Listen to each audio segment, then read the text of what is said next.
Oh, hey, welcome to Phalanx. 5 months in the making. It is episode 13 of the Phalanx, and I'm your host, Jason Pharo, Pharos Creative Studios, aka the Convictor. And I'm going to put on my illustrious co host, Chris Michael. And there he is, Chris You said Michael. my I have name to get it kinda right right. because I don't hear the end of it until. So you keep I'm putting an not a S on. You wrestler. make me sound like a professional wrestler. You could be so lucky, sir. Anyway, I am. so we got a really jam-packed show today. We got all of our friends here today, and then we get to introduce them one at a time, which is pretty awesome. And some newcomers to the Phalanx, which is great. We got 3, that's awesome. It's nice having some fresh meat in the grinder, if you will. But so I'd like to welcome everybody that's tuning in. Let's pull up the let's see what the comments are looking like. Okay. It says we got 8 people watching, so let's see. You guys want comments? Throw the comments in there, that'd be great. We're streaming also to the Convictor Facebook page and also our Chris and my new our new group on Facebook, the Creators Wheelhouse. And something we just want to do that brings creators. Our goal is to bring creators all in from all different types of from all different types All of our of creators. methods of. Goal is to bring creators all in. Yeah, and so we do that, and we have. Oh, wow, that was bad feedback, huh? So yeah, so we were able to do that, and brings all different backgrounds, different type of creative people in there, and so that's our plan. So we just said to do that. So we're streaming there too, which is pretty awesome. All right, so let's get the introduction. Let's start introducing our panel, if you will. I guess is a better word. And we got Jerry and Natalie in there, and Facebook user that says, "Hey, what's up, Facebook user?" It doesn't show me your name. Not sure what that's all about. But all right, so first we're gonna bring in. Let's go in order according to my thing there. We had Nathan Broughton from our one of our good Australian buddies. He's from Slate Comics, primarily the Cult comic book series, as well as one half of Slate Comics themselves. Oh, Mo's in the. What's up, Mo? All right, what's up, Nate? Thanks for joining us from the land down under. Down under it. Yeah. All right. How you doing tonight? Good. Yeah, it's daylight, but it's good. I guess you'll take it, right? It's not daylight here. All right. So, Summer down there. Yeah. Hey, what's up, James Sherrod? What's up, buddy? We're gonna keep with the Australian theme, and we're gonna add in the other half of Slate Comics, Jack Sloane, the creator of Cult. Jack, what's up, buddy? So now we're good, right? We got the Australian guys in here. We're good now, right? We can just end the show, right? We're done. We should bring in Dennis because Dennis is kind of like our resident floater. He goes between everybody, but he's Dennis is Dennis is the binding thread between Slate Comics and all of us. So yeah, we're gonna do that. We're just gonna put there he goes. Hey, there he goes, Dennis Valencia, everybody. There he is. So whoa. There we go. Can you hear me now? There you go. Yeah. I got you. Well, I didn't know if you were just. No, I just said, hey, the Asian quota. You check that box. Yeah. Coming right good. up. We're good now. Yeah, I had you. Wait, yep. So we're all good. And we have let me see. Well, so let's bring in one of our newcomers, which we have today. We have several. We have 3 actually. I'm gonna bring in Dan Price. Dan Price is just had a successful Kickstarter, Bigfoot Knows Karate. Everybody knows Dan. Dan's on everybody's stream, and guess what? Dan's on our stream. First time to the Phalanx, we will add. Here he comes. Hey, Dan Price. What's up? First time, long time listener, first time caller. Hey guys, good to see you. Right on. That's right. So. I always wanted somebody to say that. So that's great. Yeah, there you go. Next we have a first time to, I think, social media in general, right? Yeah, sort of. So we're gonna bring on Brad Haynes. If you don't know him, he is the man behind the mask of Caliber in Homebrewed Comics. He is the person that Caliber himself is based off of, and the one who actually role plays character in the Homebrewed comics role playing D&D game. Brad, Howdy. what's up? What's going on? And we cannot do. Oh, yeah. That's not a handful of wires. Is not good. So, yeah. All right. Now we certainly certainly not least, but he is just wrapped up his own Kickstarter, right, D? He's good to go. We're bringing on the man, the myth, the guy who draws Kid Nebula, which is a fantastic comic, and I can't wait to get my hands on it. We got D-Hank. What's up, buddy? What's going on? No, for another first timer to the Phalanx. If you've watched any of these, they do get a little silly, and we shoot from the hip on most of it. And so just understand that if you have a seatbelt, you may want to put it on. The ride does tend to be bumpy, and strap in right now. Yeah, exactly. Thanks for everybody in the comments. That's awesome. We got Mo, we got James, we got Natalie, and we got Jerry. Fantastic. And we are streaming again to 2 other Facebook platforms, so that's pretty cool. So what's the show about? We decided that we were going to do a show to wrap up the year. We haven't done a Phalanx, and it's been about a hot minute, more like 5 months. And so we decided, Chris and I talked about it, we wanted to do something. We had a pretty big year. All of us did. Everybody here did really well with our respective titles. And those of us that are in the Savage Sandbox, as a group, we did fantastic. And so everyone here has some reason to really be a part of this show, because we all had a big 21. And I hope that we're going to have a awesome 22, so that's so we're going to talk about those things today. But if you guys like I said, I each one of you, I know, and I really, everybody just kicks some serious ass. I know Brad's like, well, I don't have a comic. Well, you technically do, Brad, because you are Caliber, and Caliber's everyone's favorite, so let's be honest. So everyone knows that. And so yeah, so there, you share in that success. All Chris's success is also yours. But Chris, you got something to say? My internet is being super laggy for some reason, and so I think you're all right. If I freeze, I apologize. Let's kick me off. Oh yeah, that's a thing. Still, that's a thing here. Yeah.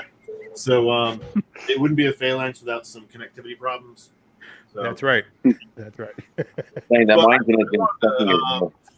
I want to start off by welcoming the new guys, because especially Brad for chiming in and making himself known. I know next year, Brad is going to be a little bit more of FaceTime with us on the Crit team. We've got some big stuff planned for the next Kickstarter, so I figured getting him in and getting him social now would be good. Break him in. Dan, I love Dan.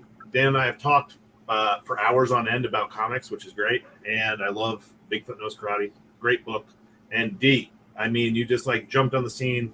I was there for that live launch of your book, and just the energy level you bring to indie comics in general. Very glad to have you on. So I'll be yes, when we're done, I'm sure I will see a screenshot or two from my wife. Yeah, everybody, thanks for joining, and hopefully I don't freeze too much. I think you're all right. Usually that's my gig anyway. So, but so 2021. All right. So obviously we're gonna, notwithstanding, I think every person here that ran a Kickstarter obviously knocked it right out of the damn park. I don't think there was so many major just massive just I don't want to use the word surprise, because every person I know here, it's not a surprise that you funded. It's not a surprise that you funded quickly. That's not a surprise. It's an overall fantastic feeling seeing people that you admire just killing it, just absolutely killing it. And it's as a person that watches this, like that, it's good because it's good for the community, and it's good to see people realize their dreams. I mean, if anybody knows, that's me, and that's like, and seeing that happen for other people, like that's amazing for me. Like I congratulate every single person here because you guys really awesome stuff, and I'm proud to be a person that backed like literally every single thing here. So that's also awesome. But yeah. So who's got Chris? Who we You want yeah, to pick on first? well, I don't know. Well, let's pick on. Well, I don't know. Let's do. How do New we guy. normally do the picking? Yeah. So New guys. new guys. New guys go first. Okay. New guys. All right, Chris. You pick. Will you pick one of the one of our illustrious new guests? So. Okay, I'm gonna go with D. Oh man, pick on the Asian guy. Jeez. We're gonna go D first because yeah, you're on my bottom right hand corner, and so Yeah, mine too. Mine too. He's on mine too. So All right. D, going into 2021, what was your goal, and like what do you think you really succeeded at this year? One thing you're like really proud of, and one thing you learned, and what you're taking into 2022. Wow, I mean, so I guess I'd say my goal going into 2021 was just continue to work on the story in the world of Kid Nebula, and that was the main goal, to see see what was there. You know, I had some ideas and a lot of ideas, but I just want to see if they all came together. And that was like maybe middle of the year. That's when I realized, you know, it might be go time to actually try to make a comic, you know, and this year. So kind of felt rushed, you know, and of course I chose the Gauntlet month, November, but Yeah, You and me both, brother. but Kickstarters. yeah, that was brutal, but it ended up being great. I mean, the I guess the one thing so what was the other question now? What did you learn this year? Like one thing you like one critical thing that you learned this year about your trade. So one of the big things I learned was just how much work goes into making a comic, especially when I was doing a lot of, you know, the art, the writing, and all that, and just pretty much a one-man show at the beginning just to get it going. So that I underestimated how much that would be and what all entailed in that, you know, down to even just the lettering, the everything, the page layouts. I mean, it was just that first when I committed to and announced it, I was just kind of like, oh man. As soon as I hit the button, I was like, should I be doing this? But so that was the thing. I think I just had to understand all the different, still learning too, but all the different aspects of making a comic. You know, so that was definitely one thing I learned for sure, that probably more planning should be involved through all the steps, instead of just like, oh, I got this rough thing of how this is going to work out, and then when I start doing it, it takes me multiple times just to say like, oh, how's this going to flow, and the pacing and all that stuff on the page. So I think that was the big learning experience for me there. And what are your plans for 2022? Oh man, so definitely this will be another first, you know, fulfillment. I'm gonna be fulfilling the comic. I put it in on the Kickstarter February, but I think, you know, I was giving myself a couple iterations of getting the proof and seeing if I didn't mess anything up before I, you know, going back and forth with the printer. But yeah, that's gonna be a big learning curve there. I think steep learning curve, and then already started kind of putting some of the story elements for, you know, issue 2. So that's the big thing. Might not choose November again, but I do like the Nebula November thing. That's the thing that gets me, the alliteration. But I don't know if I want to do the Gauntlet again for the second year. But I definitely like to come out with, by the end of the year, the second one, have another Kickstarter possibly. Well, you did really. I mean, for an inaugural Kickstarter, you killed it, and you really did a great job. And it's like you and Dennis too. Like Dennis, like both you guys, just it was crazy. It was so cool watching watching the funding, and just being there in the process of on the live stream to launch it. It was just it's such a rush watching that and just constantly checking it and seeing how it's growing. It's hard to explain that. Like, you know what I mean? Unless you you don't. That's one thing you're not. I'm sure we all agree with this. Is one thing you were never prepared for when you first did it. Like that rush. Like you get that rush when you launch, and then you're seeing the things change in front of you, and then it funds quickly, and then then you're riding that high because it funded, right? And then you hit that second week, and it's just like, we had the second week slump after riding such a massive, massive shot up, and so that happens to everybody. And then you get that other surge. There's that mid surge, and then there's that last surge, and then when it's over, you get the adrenaline dump.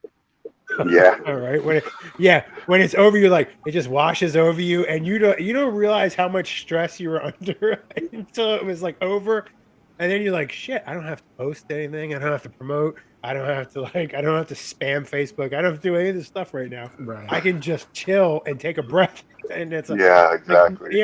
As a first time, I was, when I did my first Kickstarter, I wasn't ready for that, and even the second one that I did, I still forgot how it could be.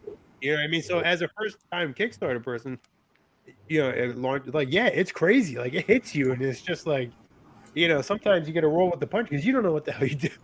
Yeah. it sucks. And I don't know about you guys, but I would get up every morning and I'd check. Oh hell yeah! Right? Yeah. Get up and hell check, yeah! and, yes. And Oh that yeah! was my routine. I wouldn't even get out of bed. I'd get up. I'd be like, and then like two things: either look, got another backer, great, or you didn't get one for like 2 days. You're like, it's so terrible, and it's depressing too. Like when you see somebody, it is drops their backing. Yeah.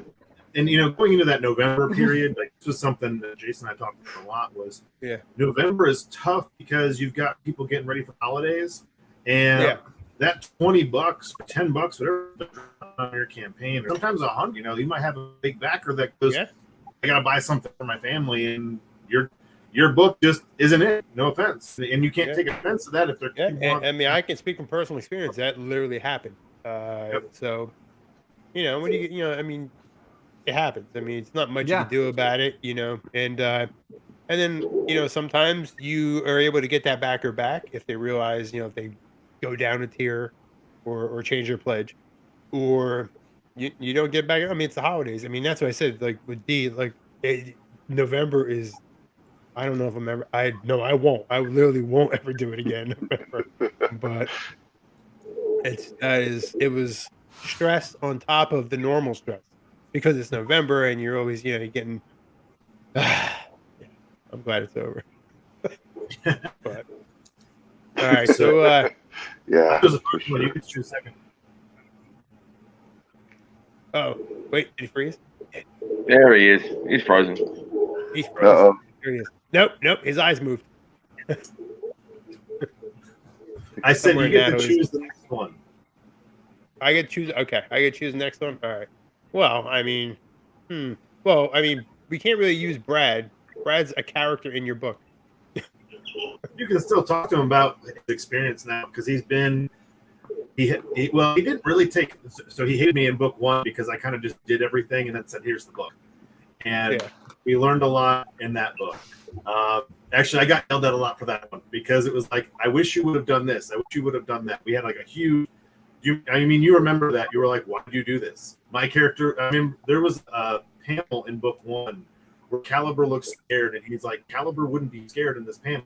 He's like, have to fix this with dialogue. And I think book one was a lot of learning for us as a team because there was this moment where I knew him and Terrell, who's older, like when we were going through the book, they were frustrated because I just kind of did everything and said, "Here's a book."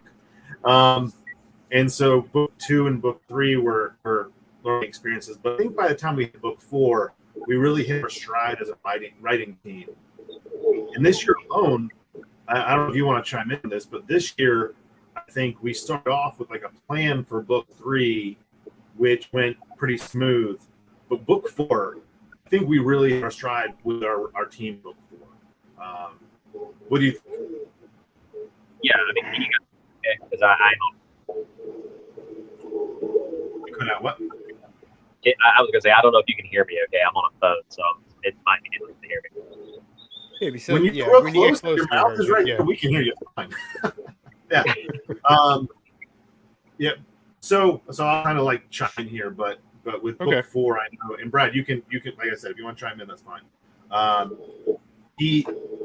Brad likes to direct me, whereas I was directing myself for quite a while on some of the stuff, and I would say Brad is the behind this guy that says, "Chris, this sucks, fix it," or "This doesn't make sense. Go in there and take away these 2 pages and add some of this stuff." And that's what we did with book 4 was I came to you with the first 4 pages. We ripped apart the panels, moved some things around, and the final really got us to add my favorite part of the book we were writing, because we were arguing about that song, insert song because of that, which is arguably my favorite part of book 4. So I think if we were going to talk about creative process for 2021 with Brad, it would be the writing and kind of like teamwork that we've created on this one. Yeah, he's more hands-on now, right? So yeah, more involved in the process. That's good. And we're about to launch the Kickstarter for book 5 coming in March, and I'm having help me with the demo of Crit Game. We're releasing our D&D companion to go along with book 5, and he's helping me with. I hope he remembers this, but he's doing a promotional video for the next Kickstarter. Me, him, and Terrell, the whole team. We're doing some Q&A. Yep, yeah. You're from the house. We're gonna set up a video camera. It's gonna be great. And you're kind of spurred into this because Terrell and I nominated you for it. So you're welcome. You guys did the audiobook too, right? He did the majority of the audiobook. In fact, the audiobook was his idea. I didn't think he realized what he was doing when he said it. It became more of an undertaking than I originally planned. But it was fun. I mean, Most it was things funny. are. It was something, just kind of. It worked out. I think if we were going to do it again, we would do things differently if we did it again. It was quite the undertaking, and editing and trying to line it up when I was just doing the promotional video with the audio book with the comic going along with it. It took me like 3 hours for 1 minute. It was ridiculous. But I think that's what we learned in 2021. Yeah, 21's like I said, be more hands-on. Like I said, it is a lot more than you anticipate sometimes. Like, especially like Chris can tell you when he started wanting to letter my book and he realized what kind of a pain in the ass I am. So there's that. So yeah, sometimes you just step in it and you realize it's a lot more involved than you originally anticipated. Kind of like a landmine. Well, especially for Brad, I feel bad sometimes because I'm like, hey, I need 6 hours of your time on a Sunday to play the game, and then I need 2 hours on Wednesday and 4 hours on Friday so we can worry about writing it now. And then by the end of the week, he's like hating me because I've called him like 4 times. I'm like, hey, what about this? And and he works 12-hour days as an officer. So, I'm calling him when he's on shift. He's like, I'm about to go, pull this guy over. What do you want? Oh, I had this idea. Yeah. We've had it pretty hard on the communication side of that. All right. Well, I'm gonna go with Dennis. The reason I'm gonna have Dennis because I'm gonna tell you why. Because instead of going for the new guys, let's go in because like we had, like I said, everybody here does such awesome stuff. So it's like, and I know Dennis he talked about doing, you talked about Celestial Knight for a long time, and So I know 21 was something that you were gunning for. You had it, you really put a lot of effort into the date. You put a lot of effort in learning what you could about it. You put a lot of effort into picking brains and asking questions. And so for your 2021 to start, was that your goal going into 21 that you knew you were gonna, head into a summer launch? Kind of, because I knew I wanted it for my birthday. Okay. The big thing, at least I remember heading into 2021, I was still convictor 100%. Right. And I had those Mhm. commissions to do for you and for me to get those done and get back to traditional work, get those out to all those backers. That was a real good start for my year, 2021. Just to get all that work done, it felt like a big accomplishment. Mm. So many people got those pieces, and just supporting you, the convictor. I always feel like that's home. You go back to the convictor. It's always Yeah, one everybody home. loves those pieces that they have. So I still hear, Appreciate it. yeah, no, people like it, man. It's good stuff. It's all custom Uh, artwork. Too. Yeah, appreciate that. And then really switching gears, and then aiming for CK going into September, and just feeding off all you guys information. And for me, at the tail end of it, you guys are just so much. There's just so much experience there. So for me, just to grab all that and then kind of turn it into my own little, like, what am I going to do with this, and how am I going to make this my own and my own kind of campaign?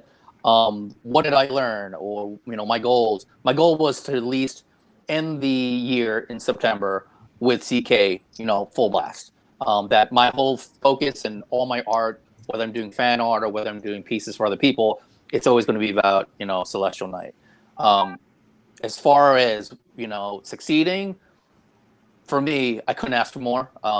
The fact that I broke 100 backers, that didn't even enter my mind. I thought I would hit I'd hit my amount, and to hit 100, I couldn't even tell you. I still can't understand it. To break, I did 4,600 plus. Just to break 2,000. Well, I didn't understand it. Like, even now when I look back at those numbers, it doesn't sink in yet. I hope it never sinks in. But for me, I could have done so much more. I learned a lot about marketing from you guys. Marketing. I tell everyone, like, I did marketing on Jason on your campaign, Yeah. but at the same time, tailoring it to my kind of campaign. Everyone had Right. different kinds of marketing, and what worked best for me, what I wanted to kind of do, portray. So marketing was one of the big things that I learned in 2021 as far as my character. And then to piggyback off what D said, it's so much work. I didn't realize how much work you boys have done in your books. I mean, just from the pencils to the ink to the colors to the story, and how many moving pieces there are. And thank God for Chris, where I can at least throw him my script finally and be like, all right, at least I have someone on the team who's going to do that part of the job. It's so much. It's a beast of a job. The fact that I look at you guys have done multiple books, I mean, I can't even understand how much work you guys are putting into it, but I have a better understanding now. Like, my God, that's a lot of work. And the fact that Chris is on, what campaign by now, Jesus Christ, like, all that work he's put in. Thank God he has a strong team. But yeah, just understanding that was a big learning process. For 2022, number one, just like Dee said, fulfillment. So my book, if I wanted to, I could probably cut it now. I don't want to. It went from 28 to 32. It might be at 36 by the end of all this. There's 2 pages. I was just telling Nate the other day. Yeah, there were like 2 pages I kind of hate. I do want to go back and redo them. My wife was like, where are you at? I'm like, well, I said I was at this. I could end it right now if I want to, but I kind of want to go back. I hate these pages. She's like, just redo them. I'm like, yeah, you're right. If I'm going to do this and it's my one shot, like my first one, go back and do those pages right. So number one is fulfillment. Number two, from you guys, and this is from learning from you because I'm kind of behind the 8 ball, I wanted to take it next level. What's next level? Kick-ass website, kick-ass merchandise, and cons. Get my name out there, more exposure, more FaceTime, my book in people's hands, hitting comic book shops, just do that whole networking binge. Some of you guys know I'm doing a SC Comic-Con in April. So Chris, be hopefully sitting next to me, dude. We'll start some trouble up in that shiz house. And hopefully some of you boys can make it down for that.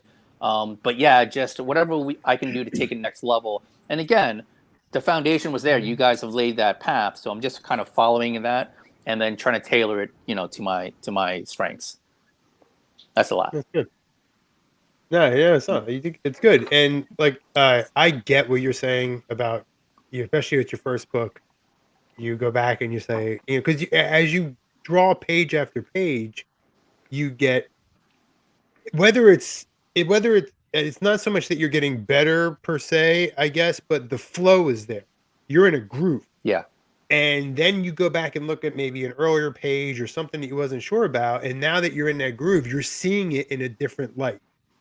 You're Yeah. definitely seeing it like where now it could be this because you would just have a better grasp of what you're doing. I know, I trust me, I added 10 pages that way in Hunter's Moon. I know exactly what you're talking about. Yeah. I just did it with Resurgence. I didn't like something and I added a page in between pages just because. And so I know, I definitely get it. And I think that's just a creative process. I think that's any of us.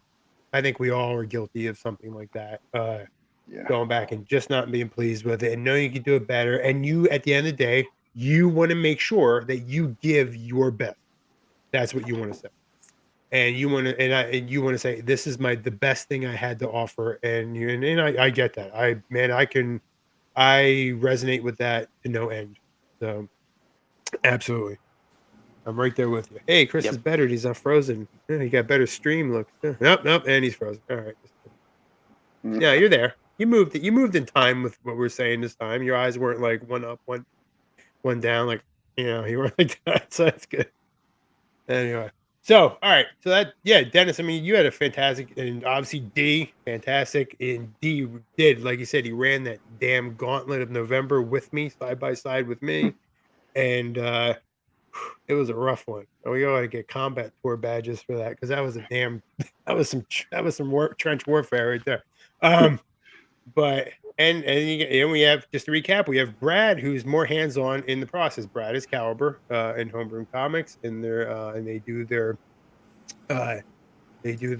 actually role play D&D style their entire book. So their book is literally very fluid. It's most fluid thing you're gonna get. It's not written as a script. It's fluid. It is played, and then it is recorded, and then it is used like that. You don't. No, that's a whole other take. And I think, and if you read Homebrew comics, like if you read anything like Crit and stuff like that, you read Crit, you get that. You read, and it's a cool thing to keep in the back of your head when you're going through the book that we're like, hey, what's up, Pops? Pops is here. And we're going through the book, and you realize that people actually said this. This isn't a script. That it wasn't written by Chris, or it wasn't written 2 years prior or 2 months prior. Like this is literally things that were happening at that moment that are in this book, and that's pretty cool. Like and I see that it's one of those things where, yeah, and then just like you said, one of the main characters could literally die.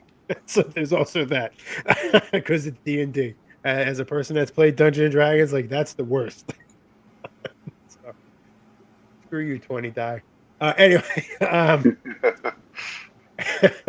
so all right, well let's just let's go. We're gonna talk to Jack. All right, Jack's gonna unmute for everybody. Yeah, there he is. All right, let's talk about Jack. Jack started 22. Jack was or he started 21. Right? You started look, Eyes on Colt. Right, and you're obviously you started Slate Comics in 21, correct? No, we started late last year. I'm late, pretty sure. You started late 20, right? Yeah, late 2020. Yeah. Okay. It seems like we've been friends for 150 years, so all that kind of we've all known each other. You kind of get a 10 little years, bit lost there, don't you? it feels like, right? Yeah. So forget, my mind slips. But so tell us, like, going into your 21, like what was your main goals heading into this past year? Oh, I kind of had two goals. Like the main, goal number one was obviously get the book done, get it finished, sort of thing. And then the second goal was obviously to fund. Right. And it doesn't come much simpler than that for me, to be honest. So that was the goal for the year, just to get the book done. Obviously, a part of that goal was to get the book fulfilled this year as well. But again, like Dee said at the top of the show, man, I really didn't take into consideration how much shit actually goes into getting the book done. So I kind of a lot of miscalculation there with the how big the book was going to be and how long it was going to take. So that's a bit of bad management on my part. But yes, and on the other hand as well, I know it's a bit of everyone's sick of hearing about it, but with COVID and all that, like here in Australia, it's really shocking, man. Like just as things were starting to get good for us towards the end of the year, like I don't know, someone sneezed and I was like, oh shit, back into lockdown. So yeah, you guys couldn't even leave your houses and shit, right? Like you're out like 1 hour a day and shit. It was weird. It was like it was like at a point there where the army were going door to door and making sure people who were supposed to be home. I was like, fuck man, I'm gonna get shot if I walk out my door here. Yeah. But we were teasing you. We were like, we know Australia was originally a penal colony, but Jesus Christ. Yeah, no, man, it's something ridiculous. It took us right back to that convict roots there. They were like, criminals here. But yeah, so they were the goals for the year. Out of the 3 goals, I can honestly say I crushed 2 of them. Yeah, that was the main goal for the year, I suppose. Just get the book done and get it fulfilled, I guess. So, what's your goals for 22? Like, what do you see? What are you looking straight to off do the besides bat, fulfillment, right? Well, fulfillment straight up. Yeah. First, as soon as the printers open back up again, get back in touch with him and we'll get it all sorted and get that out to people. And probably again, I don't want to, put too much stuff in my lap, sort of thing. So I'll just go back to just a clear vision of just getting the next book done, and then we'll move on. I don't want to set too many goals. I'm a bit of a dumbass to get myself muddled up. So one goal at a time for me. So just get the next book done, and we'll go from there. If you set too many goals for yourself, they would call you Jason. That's what they would call it. I sent Chris a picture today. I'm like, look at this. This is ambitious. And Chris is like, well, it's good to have goals. I have a dry erase board that's right over here. That has the whiteboard. Chris gave me the advice to get a whiteboard and start writing out my bit of time management skills. So I'll work on that this year as well. I took that cue from him as well. Yep. And as a first, really quick, and speaking from experience, as a first time Kickstarter, and like Dee even said, like you don't realize how much stuff, and Dennis said, resounded, how much stuff goes into a Kickstarter, how much stuff goes into producing a book, right? I mean, it's an undertaking, and don't ever, and I'm going to tell you, especially from the guy who was months and months late on Hunter's Moon because of shit, and bro, it's comics. It's comics that you're making with your own damn hand.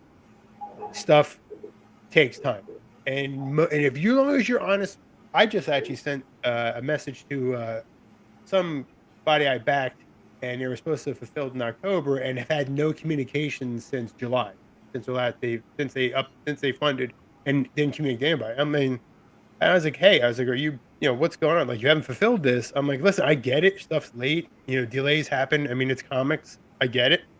But if you don't communicate that to your backers, you're pretty much going to alienate any future backers, return backers, I should say, because just being honest, that's all anyone wants. Me as a backer, like I don't give a shit if the book is 6 months late. If you communicate that to me and you say, hey, we're doing this, we're moving here, we're doing that, that's all anyone can ask for. Nobody's sitting around rubbing their hands together, staring at their front door, waiting for your book. That's not happening. Yeah. Okay. that's just not happening. But that being said, you need to communicate with your backers and say, hey, this is what's happening, whatever the case may be. So don't feel bad about it, because it's comics. Like that's a thing. Anybody that's done a damn comic knows it. Yeah, no, 100%. Like I said, it's not like I'm kicking the shit out of myself over it. It's more like it's disappointing, Yeah, of course. At the end of the day, like I can say, I'm pretty sure everybody here has got a 9 to 5 as well. Like it's not something. I'm not sitting here all day. This ain't my job. You know what I mean? So like I'm not. I am obviously a little bit disappointed about it. There were elements there that I couldn't control, sort of thing. Well, and that's what I was going to say. There's extra essential things that you cannot control. I mean, especially you're in a damn pandemic. I mean, there's that, and so there's literally nothing you do about it. And even if companies aren't using the pandemic as an excuse, they're using it for the pandemic as an excuse. You know what I mean? So they're just like, hey, we're slow because of, the pandemic. So that's just the way things are right now. Really, they're just So, sitting yeah, I mean, games all day and not answering emails. yeah, right. Yeah, so I mean, I get it's disappointing. Like I said, my book was 5 months late. Like I get it. Like I totally get it. And so it is, and you just, as long as you deliver, that's the thing people are going to remember.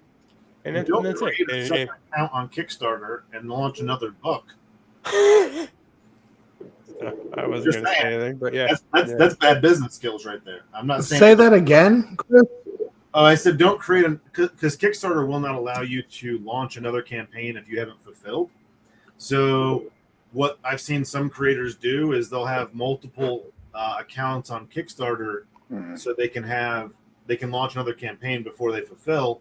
And there's a few of them out there that do that. And as a backer, especially on some that have been 6, 8, 12 months late without communication, that makes me not want to back your other book. And you might be like the Savage Sandbox and have a whole list of creators underneath of you that are trying to put out books. I get that.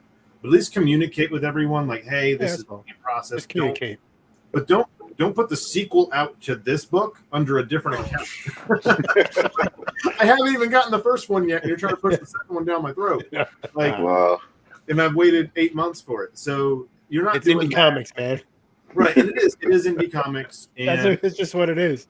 As a person who we were 2 months late with book 4. I just got the email Monday that we've got the book printed. It's on its way. It was back and forth. I can make excuses left and right, but end of the day, we were just delayed because we're doing this ourselves. We're not Marvel and DC with major contracts. That's it. That's literally it right there. That is the entire all right there. Yeah, we don't have these contracts with printers and shippers and things to get things done on time. And at the end of the day, if your book is delayed because you're putting more work into it, like Dennis, for instance, who's updating pages, or even with Jason's first book, we had to find a whole new colorist for his book. You're getting a better product because we're putting more work into it. So if you're going to delay it, right. That's what we try telling everybody, like, hey, the book's late, but you're getting a way better book, and once people understand that, that's just, again, it's all communication, just like you said, just communicate it, and most people will be right as rain because you're actually being upfront, and that's the key to all of it, I think.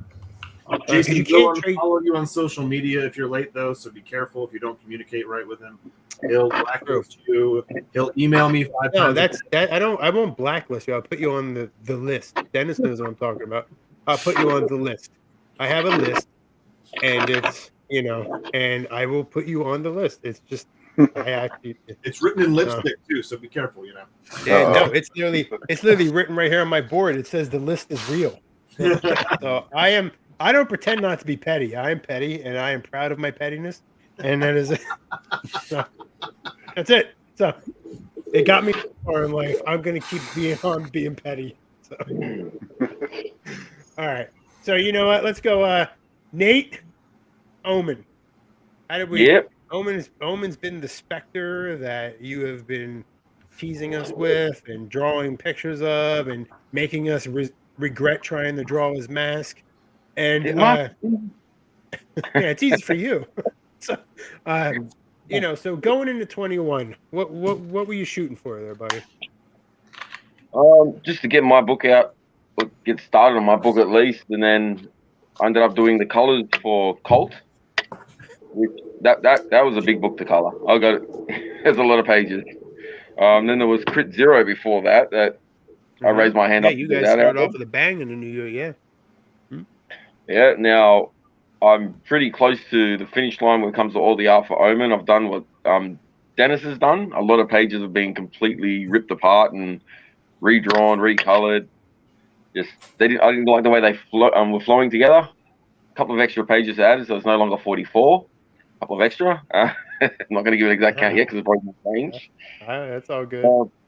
But yep, I'm waiting to hear back about my PC with Clip Studio because that's died in the ass. Everything's still on the tablet. It's all backed up, so it's all safe. That's going to 21. Just wanted to get Omen done, finally. When it comes to learning with that, Well, and Try not to. that's the other thing too. Like Nate is one of those guys that he was involved in all. He was always doing something for all of us too. I still have a Like list. yeah, he did he did issue 0 for Crit. He's done shit for me. Like I was like, hey, I need this. He does it. I mean, and it's just so that's one thing I will say about us. And granted, I'm not excluding present company at all, but that's one thing I will say for the guys in the SSB. Like we network between each other like nobody's business. Like it's nice to know. Like I'll use Dennis as a perfect example of that. Dennis is like right in the middle of CK. He's right in the middle of it, and I said, hey, did you happen to have? He's like, well, I was working on something. Like I asked him for some, right? I asked you for something. I always ask you for something.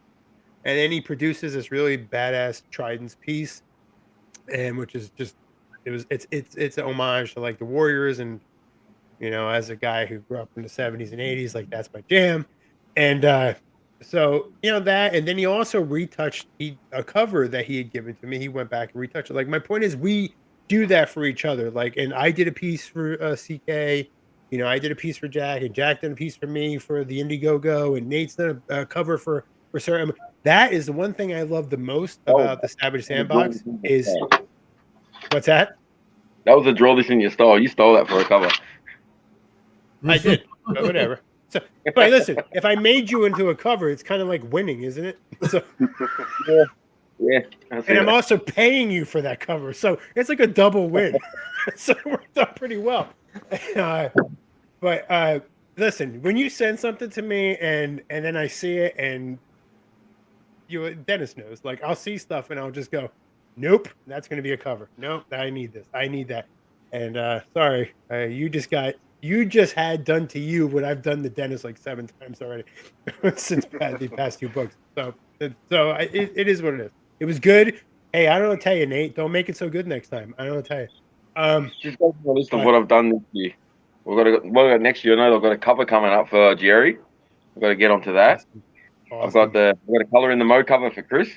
Got to finish that one up, and then there's a few pages for issue 5. 10-page run for Crit 5 because I've got to end the series. We're ending chapter 5 with Nate because issue 0 kicks off the first chapter, and it's all Nate's work. And I talked to the guys, I talked to Nate, and I was like, I really wanted him to do the end. 5 was really going to be 2 books. We're going to have 5 and 6, and we consolidated book 6 down into about 10 pages. I think we're going to be able to get it down into 10 to 12 at max. I don't want to put too much on him, but we're going to have it, so when we get the 0 through 5, trade paperback, it's going to start with his work and end with his work. And that's cool. Yeah, it makes me happy because I like the even side to things, and so you get to see satisfies your OCD, right? Puts me to shame in the beginning. It shows you where Crit starts and then where Crit ends. And hey, at least you don't have to draw that terrible rip off of Ant-Man costume in the boring and Paladin. Yep. Yep. It took a while to get that costume right. Oh God, I hated drawing that. When I did that, I was like, why did I draw such a terrible helmet? And I'm glad we got away from that. Yeah. I got real quick, bouncing off what Jason said about the team. I mean, Nate's designed villains. He's designed he designed Bones for me because I couldn't figure that out. He's done an issue 0 for me. We've got Dennis, who's contributed to almost every title in the entire SSB has his hands on it. Jack's done work for us. He's done covers for me. He's done work for he's done pin-ups for me. And interior. Yeah, so we've all kind of been like, hey, let me help out. I've made it very, very clear I can't stop doing. I tried to do a cover. I'm not doing covers anymore. I'm not doing any of that. I'm just doing interior work until we do all 36 issues of Crit. That's my goal. But I will letter all your books all day long. That's fine. So we've got a good team, and I think in 2021, one thing this team did successfully was really bounce off each other and grow as a team. Yeah, we can always lean on each other. And I think that was the original goal when we really came together after, when we really started forming what, the nucleus that we have now. And I think that was something you and I discussed, Chris, when that we wanted to have that kind of uh overreaching, not overreaching, but interaction between each other. We tried to have that. So we knew that we could lean on each other for things. And that, like, that's huge. Like I said, I had a blast doing something for Dennis. I had a blast doing something for Jack. I just, that was because I'm usually the guy that has people who are doing stuff for me. Like, I never got the opportunity to give back.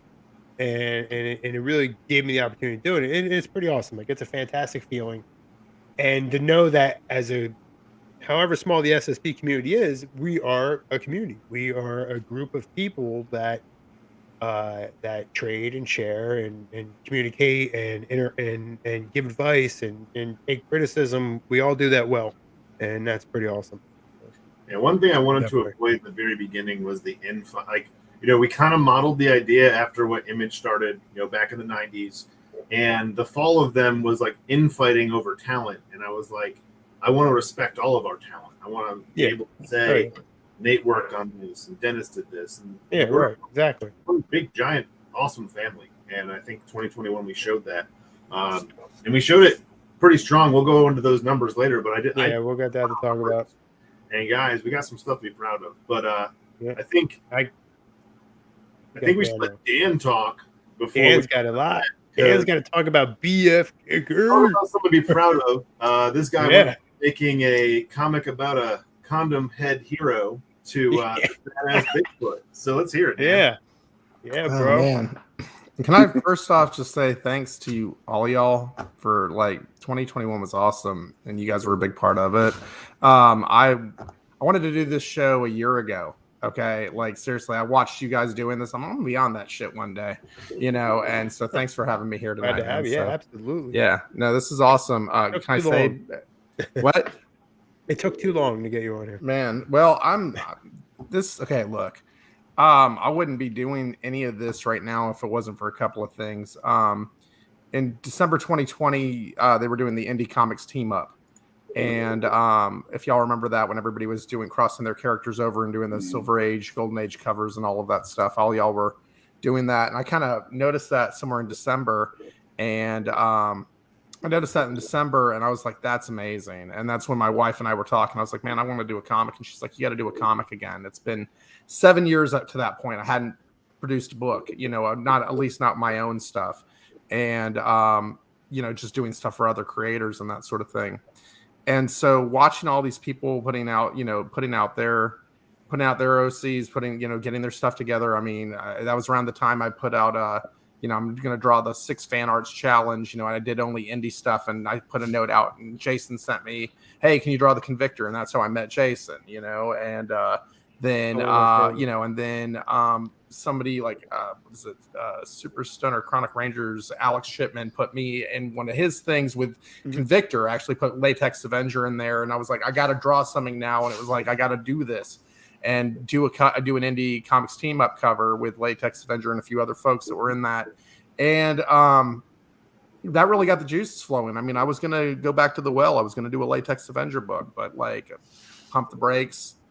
I'm not the same kid who came up with is for a little bit of background. He's Latex Avenger. He's got a sidekick named Spermicidal Foam Lad, and together they repel crime 99.9% of the time. Okay. So I'm just not the guy who created that right off. I'm grown up a little bit. Right. But now with that being said, he's got a book coming out in 2022. We'll talk about that in a second. I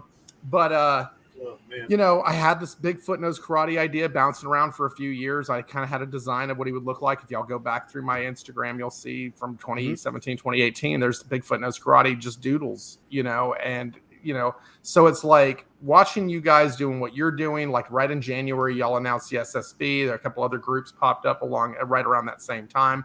And you could see people starting to get their stuff together and kind of blaze their own trails, and it was really, that was really inspirational to me, because it made me kind of get my ass moving again and get going.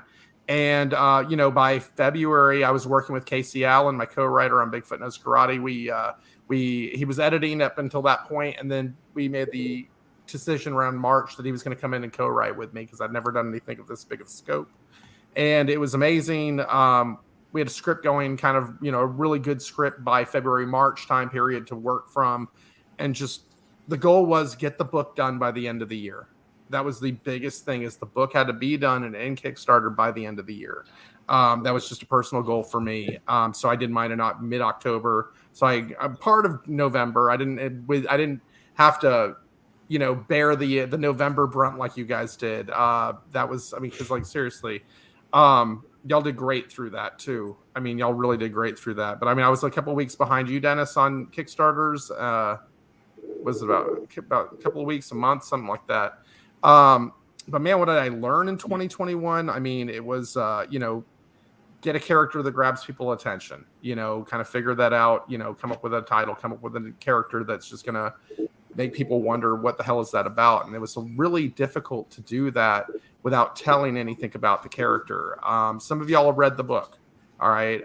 Some of y'all have already read this. And, so those of you who have read the advanced copy already, no, there wasn't a whole lot I could really say about the character without revealing a whole bunch of stuff. So build it on intrigue, build it on hype, some artwork here, some live draws there, talking with some other people during live draws and that sort of thing to grow the audience. When I started the year, I think I had about just under 1,000 followers on Instagram. So it was like I had some work to do really fast. And, to walk through all of that, so doing live draws, that was a big deal. Getting on podcasts, that was another big thing to grow the audience as hard as we can. So, we did from August to November, I probably did 30 podcast interviews over that period. You were every place. You were everywhere. Everywhere. It was exhausting and it was awesome. It was a good move. Though. But it was, there were some things that I learned that I would not do again. There's some things that I definitely would do again. Forged some good relationships with some podcasters and were able to, go on a couple of shows a couple of times, which was nice. But we did that and, we got some press, in the process too. We were on the homepage of comiccon.com, which was that blew my mind. I had no idea that was happening. When that got dropped to me that morning, I had to pick my jaw up off the ground, so I was really lucky to work with Jeff over at Vector Comics, who does his own PR stuff. So we were happy to have him on board. Me and Casey just were thrilled about that. And, learning Kickstarter. Okay. Look, I've done other books, I've done 7-8 issues of Latex Avenger, the run of Masters of the Obvious, the stuff I did for the Stan Lee Foundation years ago, the webcomic I did for Stan Lee. I've done some other things for some other creators, but I never ran a Kickstarter before. I was scared out of my mind. That was the thing that was scaring me the most, because it's like I'm watching Kickstarters, flourish, and I'm watching Kickstarters nosedive. And there are people that we all know, and so I paid attention to everyone. Those who were working well, those who were doing terribly, superstar creators, and with their Kickstarters that are getting $200,000, and looking and seeing what kind of buzzwords and how they were writing things and stuff like that. But I watched y'all's live launches. I paid attention to every single one of those. Jason, your ability to grab people's attention with your Convictor Crossfire and that I don't have that personality, to just talk to the camera by myself like that. You're amazing to be able to do that and answer the questions and go into all that stuff. No, it's incredible. The best way I could do it was do the live draws, and where I could talk to another person at the same time and have that conversation and do, just draw and have the camera on my screen while I was doodling with, doing my finger painting. The finger painting kind of turned into a funny thing too, because that's the best thing that you do. That's so unique. It's ludicrous. It was not intended to be a hook. It just kind of worked out that way. Hey, I don't know. Everyone's got a thing. Yeah, it's you got to have a gimmick. It's like pro wrestling, right? You have to have a gimmick. Yeah, you got to have a gimmick. That's right. This is my gimmick. That's your That's your gimmick. The finger. The mandible. What is it? Mankind had the mandible claw. Mandible claw. Yeah. I got the mandible finger. Mandible claw. the manual finger. Anyway, so and then it was like I don't know, when learning Kickstarter, trying to figure out that whole bear, trying to come up with a tiers that would work, that would be different, cost effective, which was why the deluxe edition came about, having a regular edition of the book, having a deluxe edition of the book going, because look, we were, and look, so many of y'all have gotten amazing fan art. You know what I'm talking about. We got over 70 pieces of fan art before the campaign finished, and so adding a fan art gallery into the deluxe edition just seemed like a good idea. And Casey, I love you, buddy. How you doing, man? That's Casey Allen, ladies and gentlemen, my co-writer, and he's just the nicest guy in comics. So what's up, Case? And articulate too, as you can see in his language.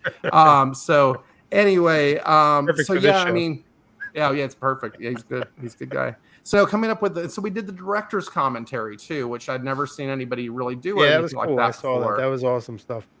Yeah, man, thank you. And so something that was cost effective, that would, be different. I've been wanting to do a director's cut in a comic book for years. Like, how would you do that with annotations and side notes and stuff coming off the printed page? You'd have to shrink the art smaller to have all that work. It doesn't work well. I've thought about this for years.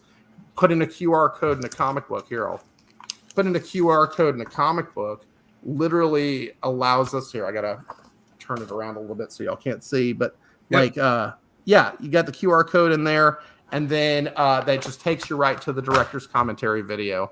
I mean, it's just something different, and so, we got through it. Casey and I got through this. We went through the campaign. It went pretty good. With the live launch, I watched you guys' live launches. I just kind of took what I learned watching y'all's live launches and just turned the volume up, brought in a lot of different creators and, try to get as many different audiences into the room as humanly possible. Mm-hmm. And we funded in a few minutes there with 7 minutes and $3,000 in 2.5 hours. And there were 209 people who watched that live launch that night. It was fun to be a part of that. I was so glad you were a part of it, man. It was nuts. Awesome. The whole thing was bloody nuts. And I was so glad to have the Instagram community, because that made everything. Seriously, all the creators and just people who share, comment, that type of thing.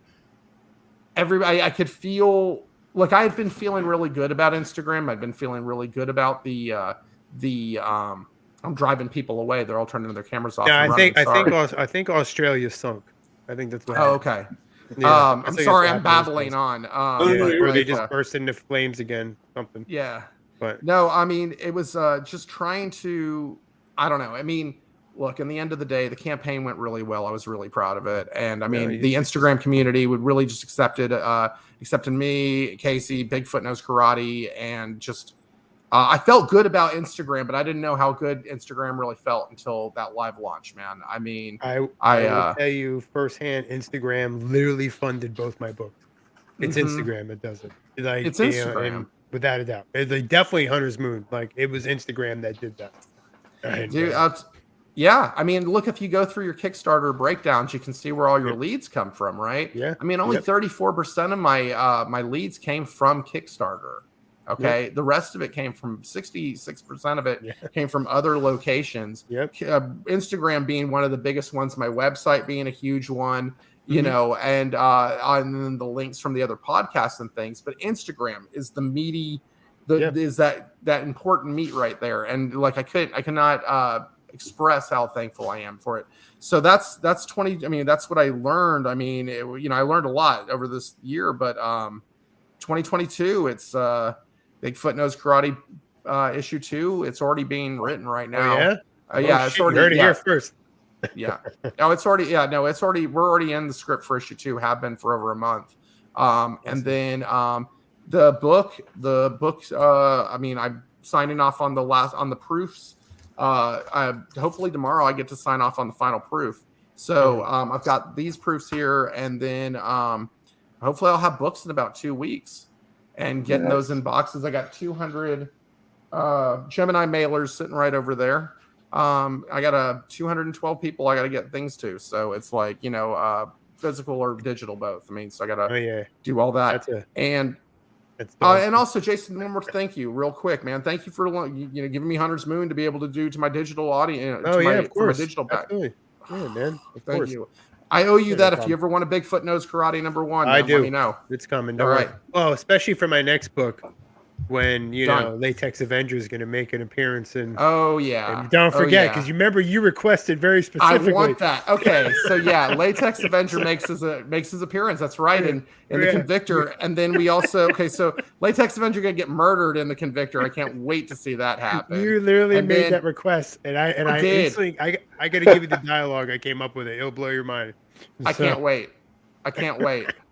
And then he makes another appearance in a Halloween Man comic. Actually, Drew Edwards' Halloween Man seen is that. going to we're going to cross over to Latex Avenger and Halloween Man, and that should be a really PG-13 plus experience for everybody to enjoy. So pretty fun. And then we have a side book coming out. Hopefully, maybe in 2022, but maybe not. It may go to 2023. But Adam Caswell, who is one of our cover artists for the deluxe edition, is going to be doing a Bigfoot Nose Karate, doing the interiors on a Bigfoot Nose Karate, kind of like not a zero issue, but like a prequel. And so cool. we're gonna have that happening too. So big year coming up in 2022. I don't know if I'll get all of that in there, but definitely issue 2, definitely the crossover with Halloween Man and Latex Avenger, and we'll see what happens after that. Very cool. Yeah, Good man. stuff. Good stuff. I love Adam. Yeah. Adam has done 3 awesome pieces for me. 2 of them are going to be appearing in book 5. But Awesome. yeah, Brad had to go. He works at like 5 in the morning, so this is about his bedtime. And for those of you, Nate has a family. It's like middle of the day there, so he had to jump off and take care of the family. So we appreciate them jumping on and ending this year out with us. And Dan, so gotta say, you killed it. You were an inspiration to me this year. I think I told you that. I really going into 2022. Starting next week, I'll probably be picking your brain going into March for my campaign. I got some things I want to talk to you about. And awesome. I gotta say, Like you and Dan, both of you, stepping into 2021, launching your new IPs, and doing it as well as you did, when the market itself is very flooded, is impressive. Just pointing that out. I don't think a lot of people really think about how flooded Kickstarter is and how flooded Indiegogo is, how many indie comics are really getting put out. And to be able to stand out and drive that audience and fund in 7 minutes. And I was on your live. You funded quickly. I don't forget how long. But he did. He funded just about as quick. Yeah. Yeah, almost as quickly as Dan here. And being able to drive that audience and really pull them in like that and get everybody interactive like you guys have is awesome. I have watched Kickstarters fail. I have watched them Kickstarters you think that are going to do well, and they fail. And you guys came out and people came in troves to support. So like Dan says he learned things from us, but I mean, I'm gonna tell you something. Like one thing we definitely learned from you was make sure you put your mug on everybody's podcast. Yep. So Chris and I were talking about this, and we're like, that is something that that's a missing piece. We've done things, and you'll see me here and there, but but we've done things, but not like I know you, Dan. You said it was exhausting, and I could imagine, but you were literally. I couldn't open up freaking Facebook or Instagram and not see, hey, Dan Price is going to be so it was that was epic. And I think also because and this is including D as well, because D was on live draws and stuff everywhere, and so was Dennis. But I think you guys, between Dan and D, you guys gave your books identities. Like you have a feel for your book. Like you had a feel going out. There was a feel for your book. Like Kid Nebula. If that isn't a Saturday morning cartoon, I don't know what is. You know what I mean? Like it literally, even if you didn't even know what the book was about, you see it, that one, I know my kid can read it. I know that it's literally a kind of show that I would have watched in the 80s with a bowl of cereal in front of my television. Absolutely. It was absolutely. And then you get Bigfoot Nose Karate, which gives you a genre-bending thing, and if anybody would have told me that there was going to be a comic book about a Bigfoot that knows karate, like I'm going to be like, I wouldn't have believed it. And that was the hook. I think that is the thing. Like you put it out there and then we are people want to see it. People want to see how is this Bigfoot, and you were good because you led people a certain way. Yes, I read the book. You had people thinking it's one way and it's completely a whole other thing, and that's good storytelling, my friend. And that is like, I mean, when you told me way back, last year when you gave, that's back in like January, February time frame. Yeah, when we talked, and you told me and you asked me, you were talking about it, and you're telling me about it. I was like, man, like no one's doing this, no one. And there's your proof. So the more, and you didn't release everything. Like when these people get the book, like they're gonna be completely, they have no idea. They have no idea what they're gonna open up. And I didn't know what to expect with a name like for real knows karate. You just saying it, like when you first launched, I'm like, oh, it's a cool concept, like Bigfoot literally using his feet. That's kind of funny. And then reading the book, I have told you I've read the book multiple times because it's enticing to me. It's a good read, really good read. So thank you for putting that out. I've bragged about it. Brad, I really want him to read it too. He's getting into this more, and I was like, you really need to read this book. This is good. So, well, thank you. I appreciate the kind words, and I mean, seriously, it's a labor of love. You know what I mean? I've grown up since the stuff I originally worked on in comics. I wanted to draw. I wanted to do a more mature book. Just in its storytelling style, you know what I mean? Not because it's not a guy wearing a rubber on the set. I mean, I wanted it to be a more mature, more a bigger scope, cinematic tale is what I'm trying to. Starts off very small. You start off with a very small story, and then by the end of it, it gets pretty large in scope pretty fast. Yeah. And Dennis, I mean, another 7-minute man over here.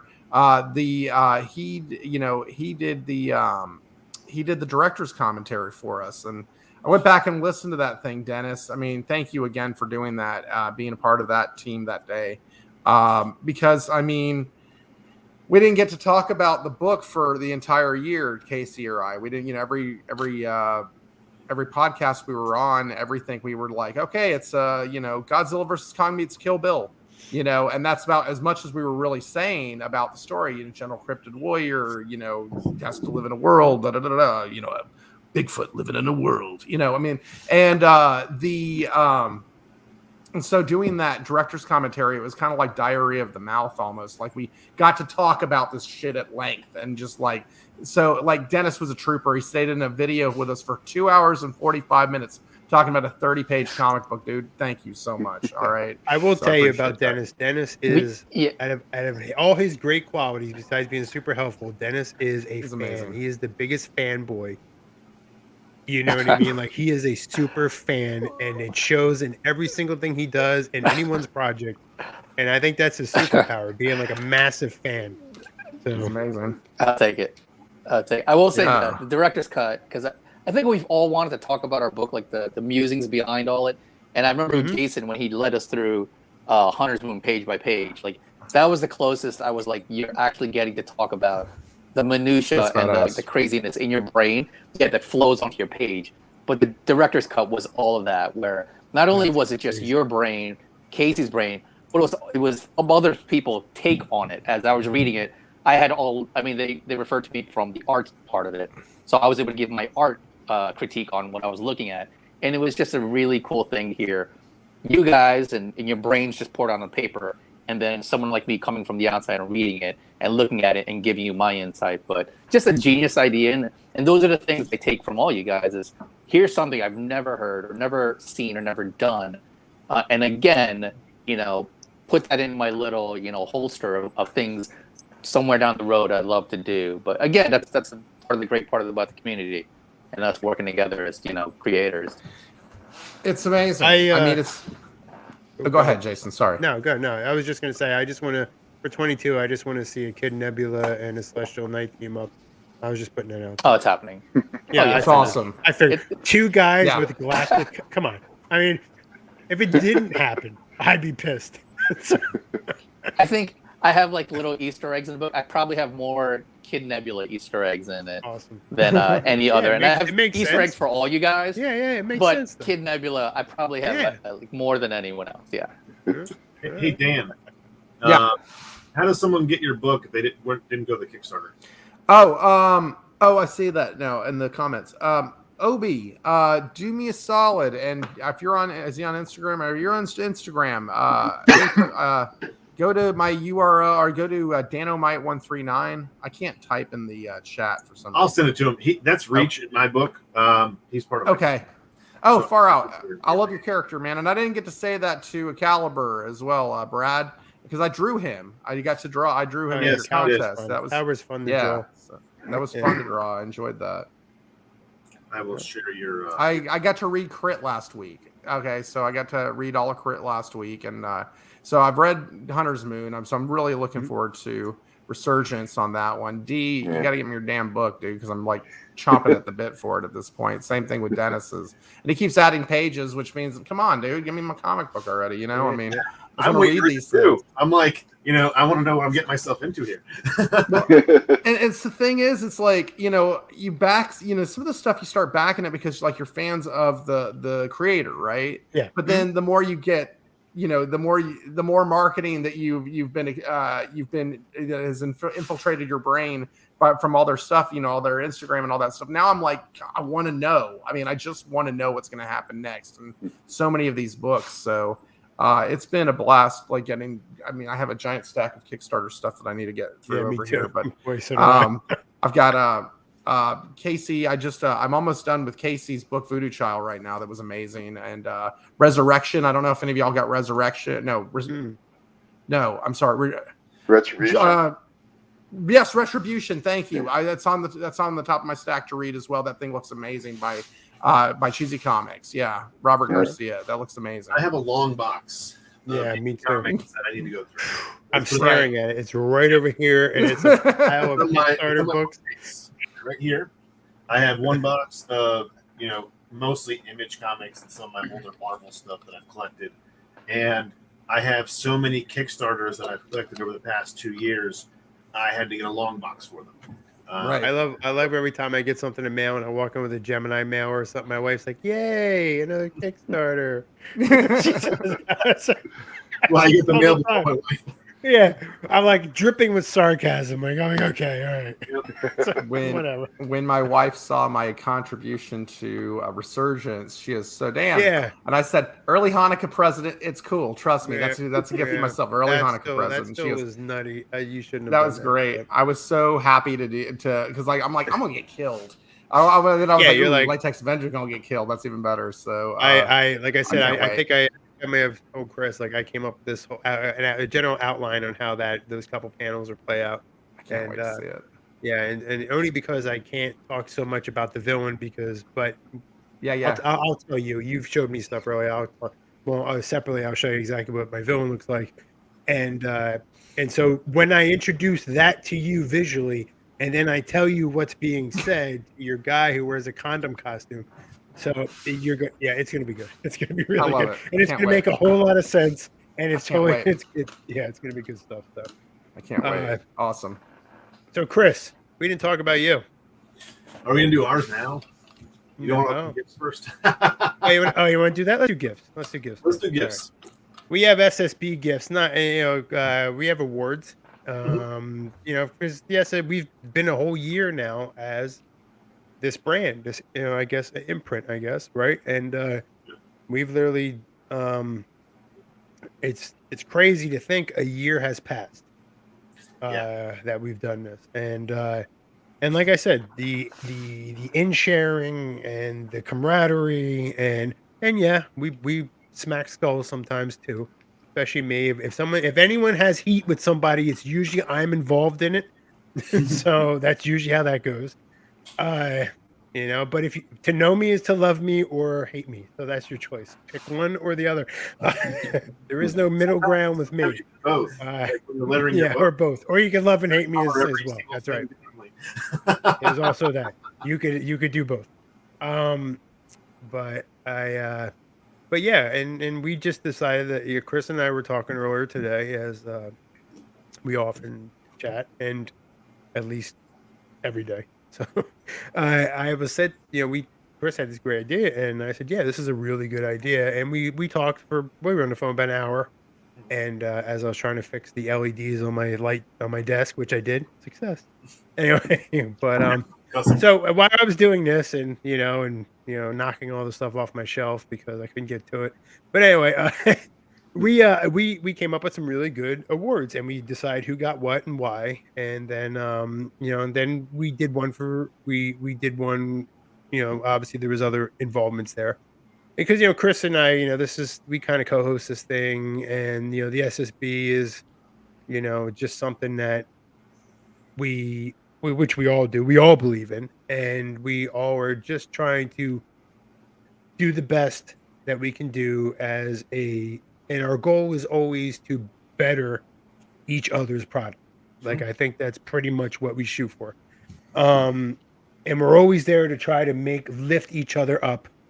I've seen other Kickstarters fail, $21, and their boys didn't even back them. $21 to help fund a Kickstarter. $21. We were trying to figure out to make sure one of our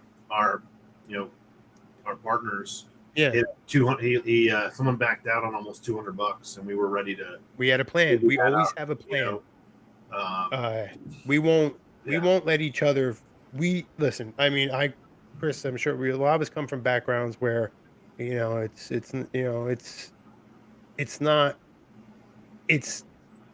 one. That's what the Phalanx is a perfect example of that. The term Phalanx.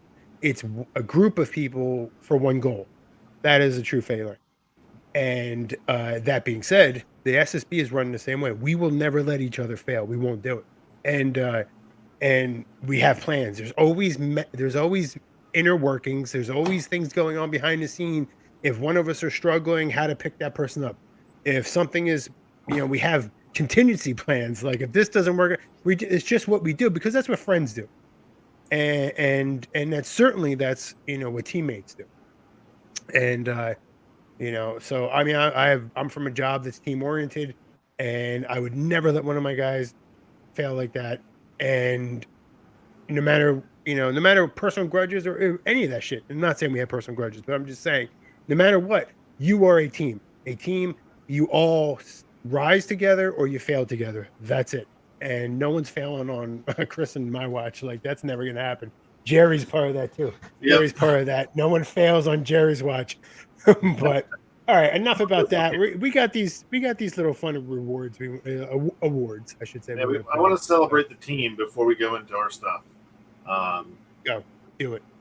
So put it up there. I'm gonna put it up. He taught me how to do this today, guys. So there we go. All right, so Chris will talk about this. Chris is the numbers guy. So we, as a collective, the SSB put out 25 books this year, with really close to 2,000 backers, which is just amazing, considering the fact that we had Colt, Celestial Knight, Omen, and Sunchild, all brand new titles this year. Mm-hmm. I know that we relaunched Aether, but Aether did have like a previous launch, so I didn't want to include just that one. But we did have 4 brand new IPs launched this year, and hitting close to 2,000 backers is just amazing as a group. And over $60,000 raised collectively. Everybody pat yourself on the back for that, because that's for real. Amazing. Yep. It's something to be proud of, because for every one success you see on Kickstarter, there's like 10 failures. Yeah. So with that being said, I want to go into the first. Jason, did you finish your slide earlier? You finished your slide? We'll figure it out if not. So I don't know. Rookie of the Year award. Yeah, you're good. You're good. It's up there, Chris. Over here. Celestial Knight, 622% funded. Look at that CK1 picture of his. Look, he's like, "Du jour by Dennis Valencia." Valencia. Listen. Valencia clone. That was date night That was Nate's wife And that's the one I asked you for, wasn't it? Was that the one I begged for? Yeah, For Hunter's Moon? I cropped her out. She was to my right, leaning on my shoulder. So amazing. So really proud of you this year, Dennis. You came out the gate strong.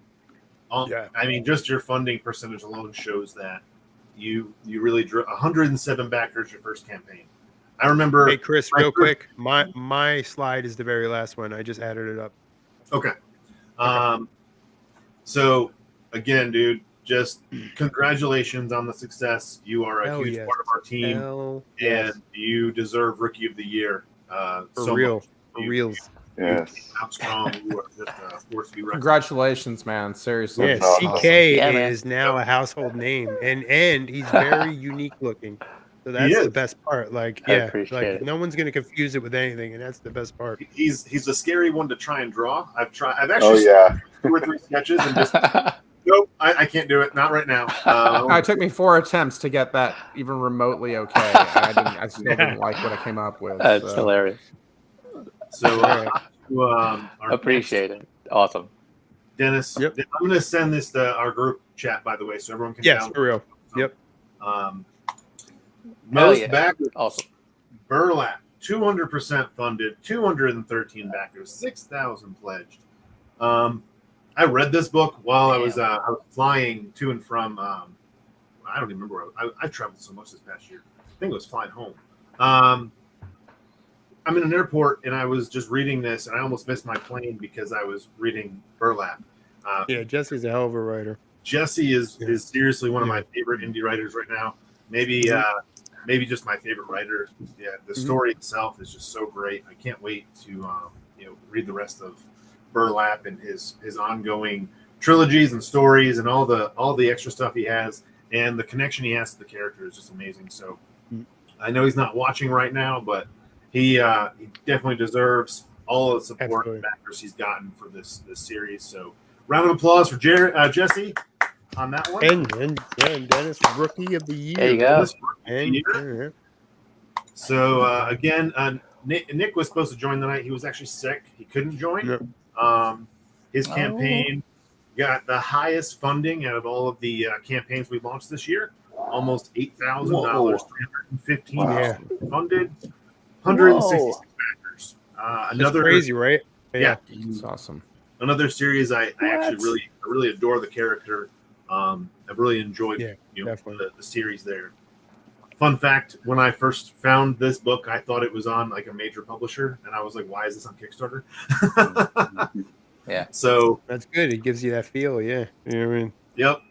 Nick killed it this year. They also BMR launched Sunchild this year as well, and did very well with Sunchild. So on a initial IP, something that they were a little bit worried about launching, it did very well. So congratulations to Nick and his team. Yeah, congratulations, Nick. Wow. Next up, there he is. Most anticipated was Colt. Most anticipated. That's right. There was so much hype when I remember he did this live launch, and we were just all so excited for this book. I still can't wait to get it in my hand. Luckily, I've read it. I got to letter it. It's my selfish pleasure of lettering books so I can read them. Yep. And I gotta say, the character himself, the story he's created, the world he's created, and launching the home of the Slate universe there. Right. Freaking awesome. Right. So congratulations to Jack for almost breaking $2,000 on your first campaign, almost at 50 backers at your first campaign out the gate. I gotta say, very proud of you on this one. Jack, you're here, right? Yeah, I'm here, boys. Yeah, just soaking in the accolades, just loving myself right now. You know how it is. So congratulations. I just want to say thanks. I know for a fact that the reason that this book, thank you for the award and whatnot, but most anticipated was definitely because of you guys. Like I know for a fact it wouldn't be without you boys. So yeah, man, thank you. It's all it's team effort the way I see it. I was waiting all year for this book, so very happy to see this, come to light. And like I said, I can't wait for your country to open back up. So it's in everyone's hands. I think the professional wrestler in there should get a side book, but that's just me. I'm just and our social media guru award Yeah. There he There is. he is. The Donut King. This right here. That's great. He does run Love the it. SSB social media page. Yep. He has a video on his own page that almost at 50,000 views. It's just Yeah. absurd. Wow. I absolutely love this video. I probably watched the video a handful of times just to get a good Jackass. laugh. Oh my So god. this guy has really grown the social media account, not just For real. just for Savage Sandbox, but for himself. He's got the highest follower count on all of our pages. He's constantly posting, sharing, commenting, liking. Like I have to keep up with Jerry on social media because I'll log in and I'll see that he's posted 5 things I didn't pay attention to. Yep. He's the TikTok / CapCut king. Yeah. The video he's the guru. Just so first and foremost, thank you, because you get all of our stuff shared and posted onto all your accounts. Yep. You are, like I said, you deserve the social media guru award. So congratulations, and I love that video. First he said, "Oh hell no." Yeah.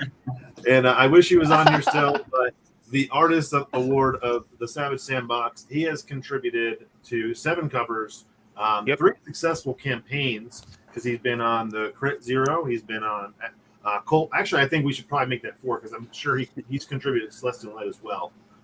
He's also did Resurgence covers. Yeah. So he's been, Slate Comics has had 3 successful campaigns with his, art. And he's contributed interior pages to Colt. He did the colors for Colt.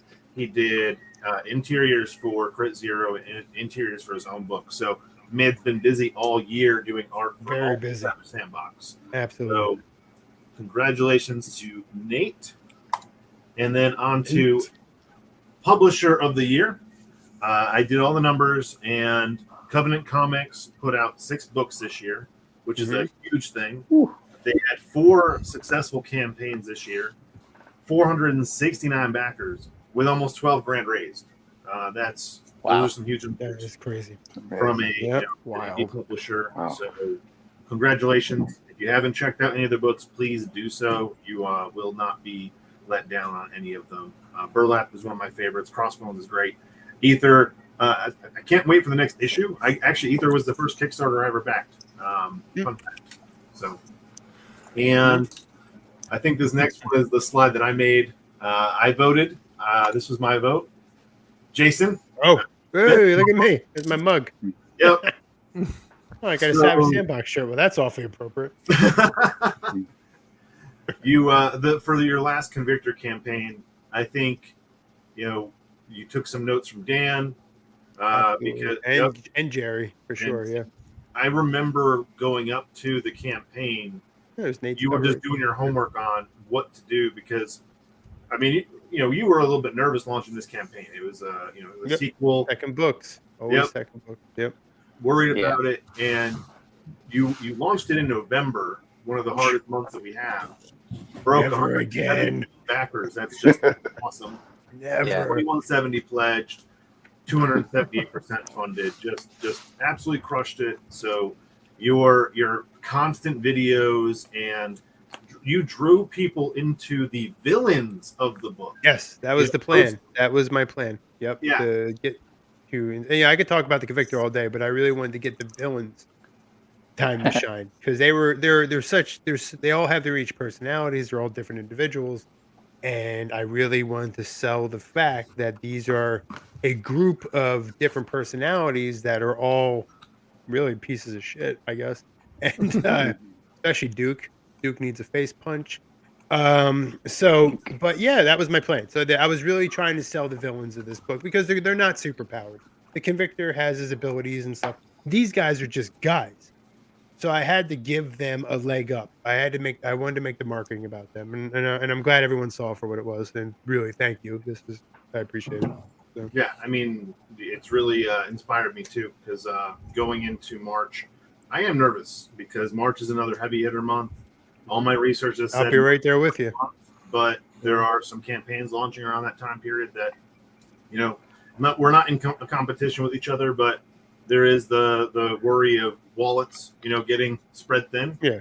And Yep. I'm really hoping to Mm. bring Crit 5 this closing chapter. So I took some notes on what you did just with your videos, and you owe me for all the lettering headaches. So you're gonna have to be helping me with some videos. I told you I will help with any kind of videoing.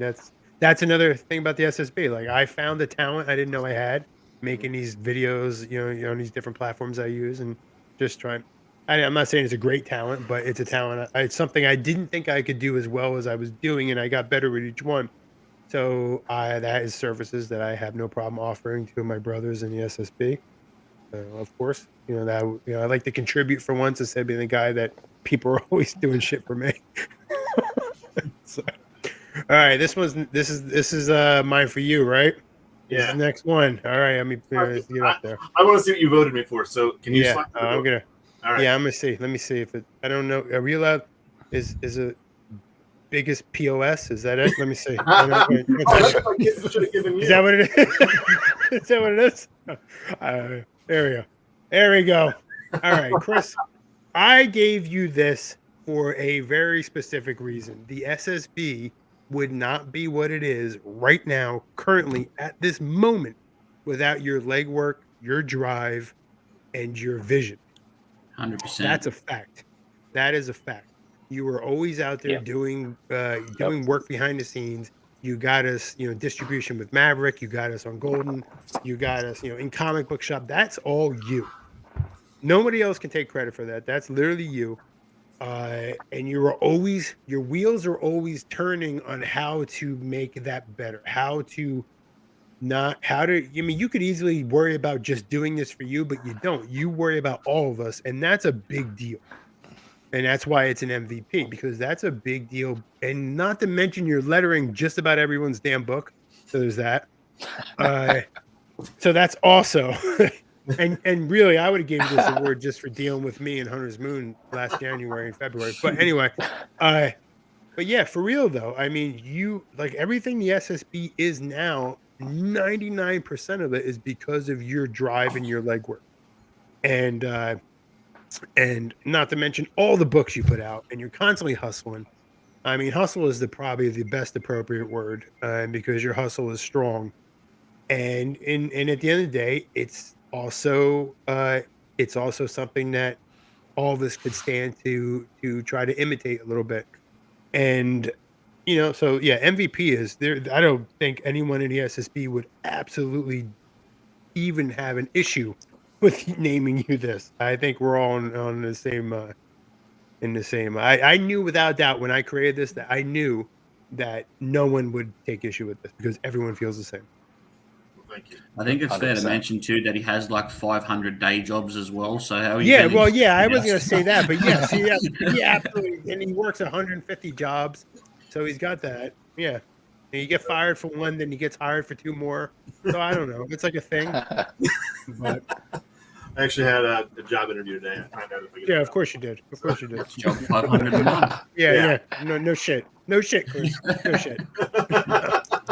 So, I appreciate Yeah, I will say this about Chris. In my conversations with him, everything he does is for SSB. Yep. Whether he's talking about Crit or not, everything he does is about moving us as a brand forward. He's never ever. It's not about his brand. Everything he does for his brand is for us as a whole. Whether he's laying a foundation or an example, Absolutely. it's just incredible. Thank you, Dennis. Really appreciate that. Yep. True. Well, those Wow, are the now what we have to do these awards every year now, I think. I know. Yeah. These are like y'all's Dundies from The Office, right? My Yeah, wife exactly. wanted me to do the Dundee music. The Dundies, yeah. I actually have a The Sandies. Y'all can call it the Sandies or something. Yeah. The Wolfies. Or I something. have a Dundee. Wolfies. I got it Hey, the for Wolfies. Hey, Dan contributed. Dan said the Wolfies. That's it. Hey, the Wolfies. There you go. We'll do- I'll work on Congratulations to you guys, though, on an amazing Yeah. year. Seriously, that's badass. It's so awesome. Yeah. Yeah, we're it's just it's nice to have the camaraderie. And don't get me wrong, like even by association, like all you guys, like I really appreciate the friendship that I mean, D and I, like, we only really started coming in the same circle within the last, what, 4 or 5 months. Yeah. And then, and now these are people that I literally respect and that I will always, like, I'll tag them in something, or I'm always interested in what they're doing. And I think that's the community as a whole, I think for the most part. I mean, yeah, you got some, but I'm not going to name drop, but God, I'd love to. But there We'll are talk some off of those. air. I have a list. I could just hold it up and you could read it for yourself. But anyway, but for real, I but for real, like I just the little, because I have my own, my circle's small. Like I have friends, but I'm just that kind of individual. I don't like a large circle, and so when I kind of like, and again, if I attach myself to you, like if I tag you and stuff, and so like it's because you're a person I consider that's part of my circle. You know what I mean? Like it's just somebody that I just genuinely like you. I guess that's basically it. You know what I mean? So, and if we're friends on Facebook, like that's a real deal. That's a real thing. So, Facebook's where I post all my stupid shit. But anyway, yeah, no, for real. It's like the community is great, and like anything else, has growing pains. But we are, it's nice to have. And this is not talking about the SSP. I'm just talking about having the connections and stuff that we've made. Like Dan and D, perfect examples of that. Like these are guys that I've, that coming into the Instagram. Dan I met early on. Then we started talking and obviously about Bigfoot Knows Karate and stuff like that. And then our friendship has flourished from there. And D only within the last half of the year. I mean, I think we followed each other and stuff, but there was that, you know what I mean? But we really got talking and just being friendly in the later part of the year. And that's good. And for me, that'll lead me into my 2021 was obviously my first initial thing for 2021 was get Hunter's Moon the hell into people's hands and stop, like, literally, like, it was rough. I was a rough person to be around at that point. I wish my wife would tell you, like, I was a real pain in the ass. I mean, I'm a pain in the ass now, but I was a real pain in the ass. It was just because of just the pressure and just the constant, only had one real person really bitch and moan about it, but everybody else was really chill about understanding that the project takes time. And I was always very upfront why. So my initial goal of 21 was to get that book out, and I think it finally arrived in people's hands from the Kickstarter of like April. I think is when it kind of somewhere around there, and maybe it was before April, maybe it was March, I don't remember, but it was early on, and it was good. It was a good feeling. It was a good feeling to get out there and have it done. It was a great feeling to hold it in my hand as something that I didn't think I was ever going to do, much less have tangible proof that I did it. So there was that for me. And then after that, I was able to I took a break. I was able to, I had Resurgence was something that I was already working on before Hunter's Moon. So I knew that was going to be the next book. I didn't really start seriously thinking about a Kickstarter until, oh gosh, I don't know. It was probably early summer is when I was trying to hammer a date down. July. Yeah, somewhere around there. And I picked the worst month of all. But anyway, I went for November because I didn't want to step on. And this is the other thing we do in the SSP. We didn't want to step on each other's toes because we all had different Kickstarter. Some were like Dennis here September, and Nate was October. Jesse was October, and then so I shot for November. Chris, initially you talked about November, but you were smart enough to say no. So the reason I opted out was I knew, talking about my jobs, I work sales mainly, and there was no way I was going to balance fourth quarter sales with trying to do a book and run a campaign. So I just said nope, and then I was like, March, we'll do March, and I gotta say, I commend you boys, but that was the best decision I ever made. Yeah, it was so that was so that's why I was my thing was I knew I had to get Resurgence out. I knew I wasn't going to fulfill it in this year. I knew that wasn't realistic because I knew this was going to be another traditional book for me. So even though I was testing the waters with digital art, I made something 100% digital for Dennis. I did the same thing for Jack, and so I was testing the waters on seeing, but I just didn't feel comfortable enough to do it. And plus, I had a good portion of the Resurgence pages already done traditionally. I didn't want to mix and match. My OCD wouldn't allow me to do that. So I had to be one or nothing. And I knew I wasn't going back and redrawing all these previous pages. So of course, I guess I could have just scanned them and put them into the digital. I just thought about that now. Anyway, but anyway, but yeah, so I knew I was going to do Resurgence. I was going to launch it, and that was my goal. So that was my whole thing for 21. I wanted to be more helpful to the other guys in the SSB. I wanted to show that I didn't just take. I wanted to give. And so 22 obviously is to fulfillment to Resurgence, which I'm working on now, and we're shooting for February to get it sent off the printer, and that's the plans. And I'm still on track for that. So that is the plan. And that's my goal. And other than that, I got some other books I'm looking at doing. We're talking about, obviously, I'm going right into Resurgence's sequel right after Resurgence. I'm not even going to I'll probably take like 2 days off of drawing, and I'm going right into doing Unhinged only because the flow of Resurgence and Unhinged is very much the same. So I don't want to break that. I don't want to break that because I'll be in that perfect type of mindset, if you will. And so I mean that's my plans. I got a couple other books I'm looking to do and stuff like that. But with content, I think content's my goal for 22. A little more content. I don't want to just put one book out a year. I don't want to do that. So that's it. That's me. That's my jam. My turn. I'll close it out. So Yeah. My goal for 2021 was to put out 4 books, and we wound up re-releasing issue 1. I put out 0, 3, and 4. So I kind of fudged it by re-releasing issue 1 with new lettering and eliminating about 8 pages and re-editing that book. So really, I put out 3 new books and reissued an old book. Still counts. But there was a lot of work put into that still. Re-lettering a book that I drew the lettering in the first time, and so we had to letter over other things and then fix art. It was a task, to be blunt. So yeah, my goal was to do that, have a quarterly book, and like I said, I was able to do that, thank God. My second goal was to grow our group. We had some, we had Golden.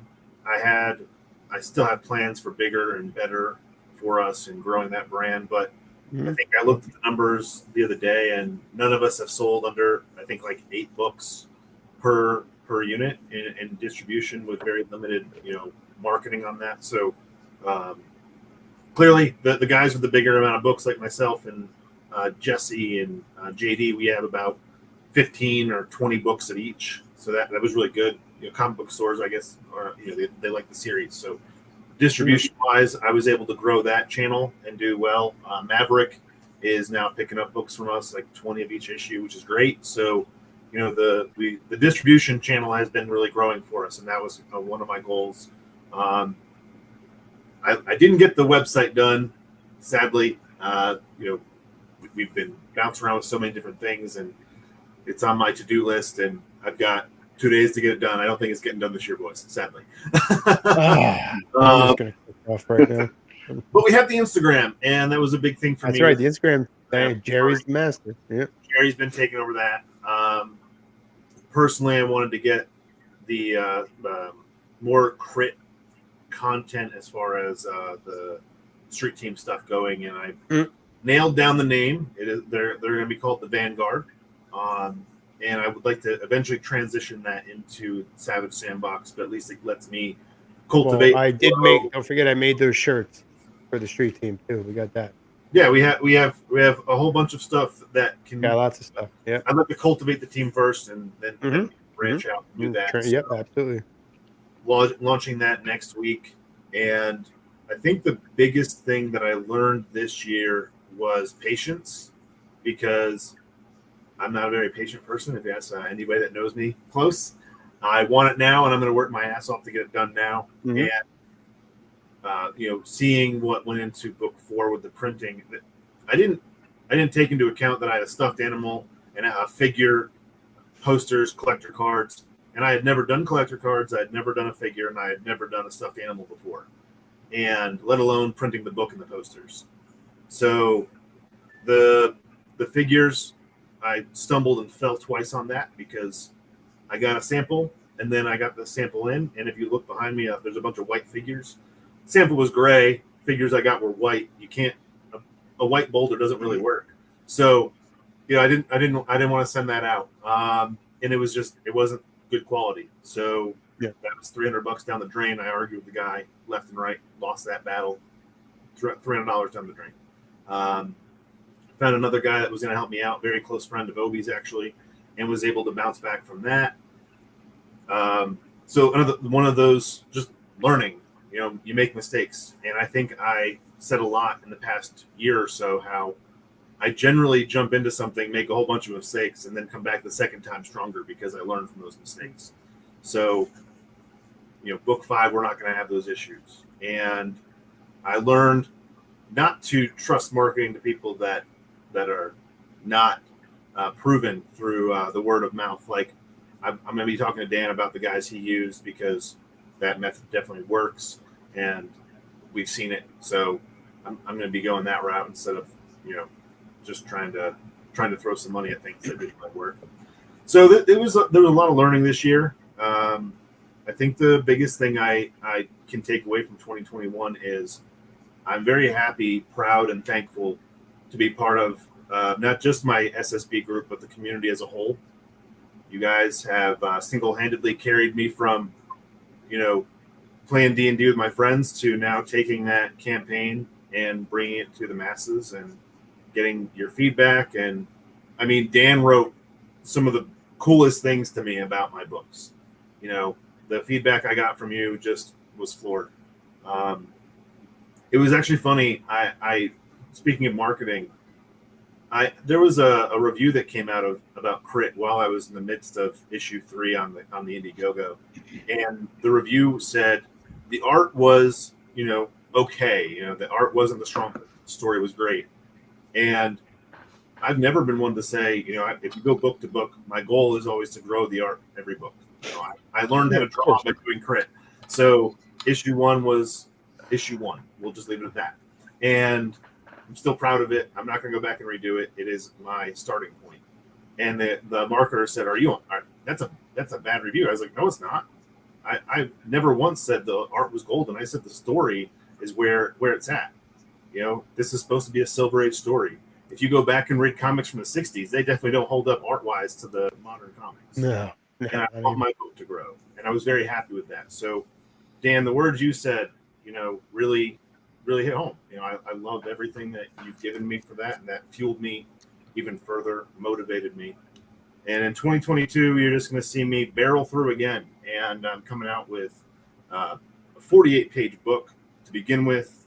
Crit is going to be huge. I'm going to end it on the strongest note I possibly can. I have interior work that I am beyond proud of. I think when I start showing some of this stuff off, I'm actually really proud to show this work off without colors. Generally, I wait for the colorist, and I'm like, he'll make my work look 10 times better. But this time, I've shown you guys a few panels here and there, but I've put a lot of work into the craft there. And you're going to see in 2022, I'm really happy to release our version of D&D. So, yeah, that's kind of the goal. I said early on to myself that I knew I wasn't going to be a Jim Lee out the gate, and that wasn't the goal. And I looked at what Crit was, and the idea for Crit came from watching a superhero go from a Silver Age Superman that could jump to, modern age where he's near invincible. Like in D&D, you watch characters go from, level 1 to 20. And so I don't have a character in the book. My character is being the artist, and I'm going to go from 1 to 20. That's my goal. And so you get to see me level up every book. That's the character I play, and I'm very proud of it. So you're going to see more of that in 2022. All right. And That's awesome. 2022, I can't wait to letter Omen, Celestial Knight, and Convictor. I probably am more excited for You those. say that now. Well, I'm going to take Convictor off the list of being excited. I'm looking forward to lettering it. And I'm going to say this. You're looking forward to the sound Jason's effect. books and lettering everyone's books has made me better. It's an art form. It really is. Anybody that's lettered before, Yeah, lettering's a art legit form. thing. Yeah. Figuring out, Oh, yeah. especially when someone gives you a book to letter and there's no room for the words they want in the book, and you're like, how do I make this work? And when someone hands you 50,000 noises and you've got to figure out how to make They're called special effects, Chris. It's not noise. okay, special effects. If you're going to be in the Over industry, and you need to over. use the term Blam. SFX. Like, I said to myself, how do I make this look interesting? Because I'm a visual person and I want this to look visually appealing on its own, because Convictor looks great. You know, the colors popped. Jason's artwork stands on its own. He's got a very good style. And so I look forward to the challenges that you throw at me. And honestly, I'm scared with Celestial Knight because I have seen nothing. Dennis is like captain close to his vest. I That's know what he he's is. worse than me. His At least screen they is just show me a paused few at the pages. perfect time right now. Look at that. Yeah, the pause face is quite fantastic. For Yeah. that. If you're gonna Just pause. said that. It's like, Oh, yeah. that's great. And he's like, right now, he's like, these bitches. See? That's what it is. Oh man. Like, But no, in all there he seriousness, is. I'm really good. I'm a little scared for Celestial Knight only because I haven't seen anything. I'm not scared in a bad way. I'm like, oh, what am I getting myself into here? But I gotta say, lettering Colt was a lot of fun. Jack threw music at me, and I have a specific way that I do music in my books. And I was like, oh man, that's a lot of hand drawing on the music side. And I kind of actually honed that skill a little bit. So thank you, Jack, for that. I just want to say that was like one of my favorite bits. I love the way you did that. You nailed that, dude. That was so good. Thank you. Yeah, I was doing it. I'm like, man, I got to video this because everyone thinks I just put letters on a page, and I really just don't. So, yeah, I love Dan's face. Like, no. Oh, lettering's a beast, man. I mean, is, I talked to like 3 different SFX letterers when I was working on Bigfoot.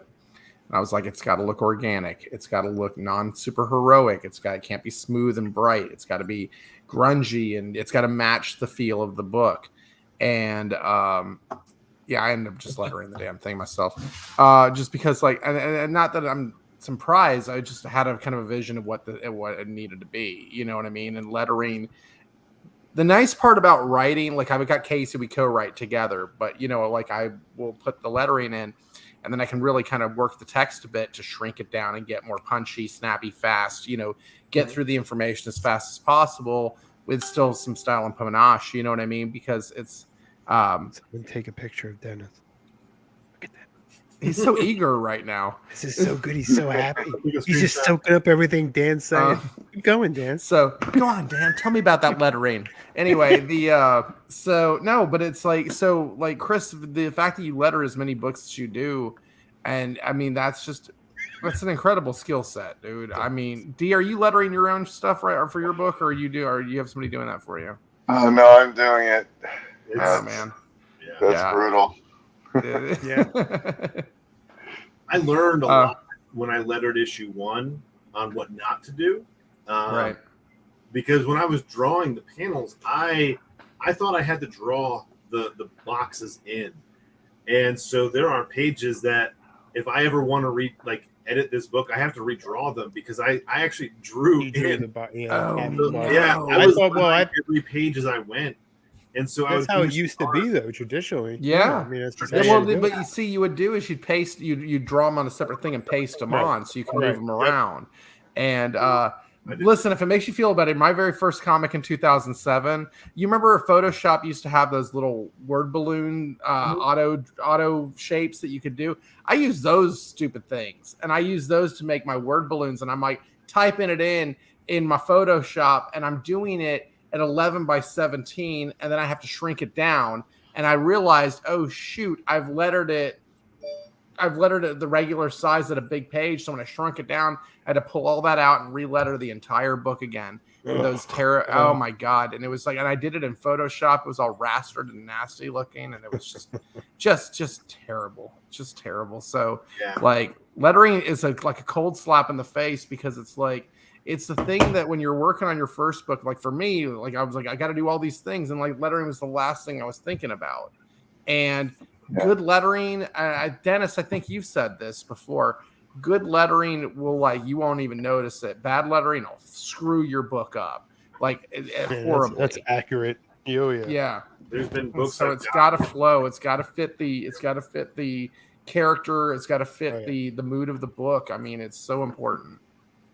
Yeah, there's just a lot that goes into it. And I remember going through book 1 and using Procreate.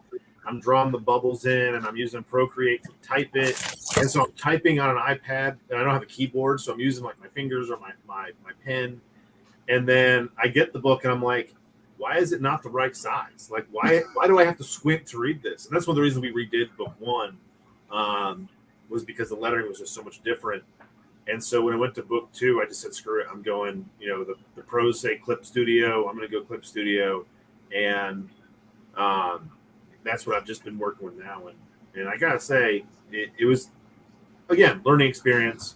I don't expect anyone to, come out the gate strong. But, man, like, looking back at that first print of issue 1, I'm like, I should have sent magnifying glasses with this book. I have that original issue 1. It'll be, worth something, hopefully. Yeah. I have it. Print it on. Yep. But we're at the 2-hour mark. I know it is a nice Wednesday night, even though I thought it was going to be on Thursday night. So thank you, Dan. Yes. Anything anybody wants to close out? Closing remark. Dee's been quiet. Let's get Dee to say something. Yeah, Dee, talk. Dee, talk. Oh man, no pressure. Right. Nah. Let me break out the my index cards here. First of all, I'd like to thank the Academy for. No, I mean just really, the biggest theme for me was just like growth and just, being so thankful for meeting this great group of indie creators like you guys, many others. I mean, it inspires me, kept me going, and. I mean, a couple times I was on the ledge, and you guys individually kind of talked me off the ledge, and said you can do it, and it just really made me feel like I wasn't alone, even though a lot of times you feel like you're on an island when you're doing a comic. So yeah, just thanks, guys, and I really look forward to next year and hoping to collab with you guys some more, and definitely drawing your characters. I've been dying to draw some more of your characters too. Yeah, I want to draw Kid Nebula. Like, it's like I don't know, I got to do it. And like, I also got to draw Bigfoot, because I sketched it once to Dan when I sent him like the book, and then I just sketched it on a card. And it's not my best, but it was real quick. Yeah, there you go. Steph. He's got him and I had similar hair at the time when I drew that. So I just looked in the mirror and I was like, "Yeah, we're good." So, I got all sorts. I got all sorts of stuff over here. Yeah, I got that too. It's right up here. Got that right there. Yeah, I've got all sorts of stuff. It's like it's awesome. Like, I definitely want to draw your guys' characters too. Like, I think that's the best part. Like, you get to draw like awesome characters that are not your own. Like, that's so damn fun, and looking forward to it. Awesome. Definitely. Jack, anything that you want to close out with? I just kind of want to say, just for all the boys in the SSB, thank you again for all your help with the campaign and everything you have done for me and all that. Thank you again for last year inviting me into this awesome group. Cherish it. Don't take it for granted. Boys are the best. Dan, congratulations on an awesome campaign, dude. That was fantastic. Thank you. And Dee as well. Great campaign, good stuff, man. But the best part of the indie community is, you meet awesome people such as yourselves. Like, connected with Dan this year, got to know Dan, and I consider Dan one of my good mates on here. Oh yeah. Know Dee a little bit, but I'm sure we'll get to know each other a lot more. But yeah, no, just very blessed to be part of the SSB, and yeah, let's kick 2022's ass, eh? Yeah, let's Oh, yeah. do it. Hell yeah, bigger and better. All of us, That's it. everybody here, everyone here. So I want, I think doing so well that Dan and Dee did, and the characters are both unique, and then you got Celestial Knight, who's a completely a unique character in itself. And not that I know a lot about it, but what I did talk about Dennis a little bit, and I do know some of the power sets and stuff like that's. It's good. It's a good mix of, because the community, like, how many dark vigilantes can the indie, and mind you, I have a dark vigilante. How many dark vigilantes can the indies comics have? If you go through like Kickstarter, you go to Kickstarters. If you go through like Instagrams, it's like brooding dark vigilante or anime. And like that's literally like that's basically what it is. Yeah. And and so it's nice to see other characters, unique characters. Like, like Dennis's character, like it's got a very Exo Man of War feel to me, and Rom the Space Knight, two things that I absolutely adored. Loved Rom. I still am a huge fan of Exo. Like I always say Iron Man who, because if you know Exo Man of War, you don't care about Tony Stark. So but you have that, and then Rom the Space Knight. Like I had a Rom toy. Like I love Rom. And then he's got a character that is like literally a space knight, and like I'm like, come on, man, that hits all the buttons for me. And as and Dennis and I are the same age, so I definitely know where he's coming from with that stuff. He's pulling all the good shit from the 80s and 90s with that, and it's good, and it resonates with with people of our age bracket, I think, but it also other people too, because he's a cool character. And then he just like D did, he throws out the word kaiju. And everybody's like, everyone gets excited. There's kaijus in these books, and who doesn't like giant monsters? You know what I mean? So that's cool shit, right? And then Dan's got goddamn Bigfoot that like is wearing a freaking Shaolin monk costume. So there's that, and no one's doing that, Right. and and then Chris has a book, of guys that are running around like all different power sets, and they're all wisecracking. It's literally a buddy cop show in a comic book. And then you got Saturday morning cartoons with D, with Kid Nebula, and all the characters have their end of this brigade, and they all have their own little personalities and their color sets, and and then there's a giant robot too. And I mean, the uniqueness of indie comics right now is massive, and that's good. Like just from the people here right now.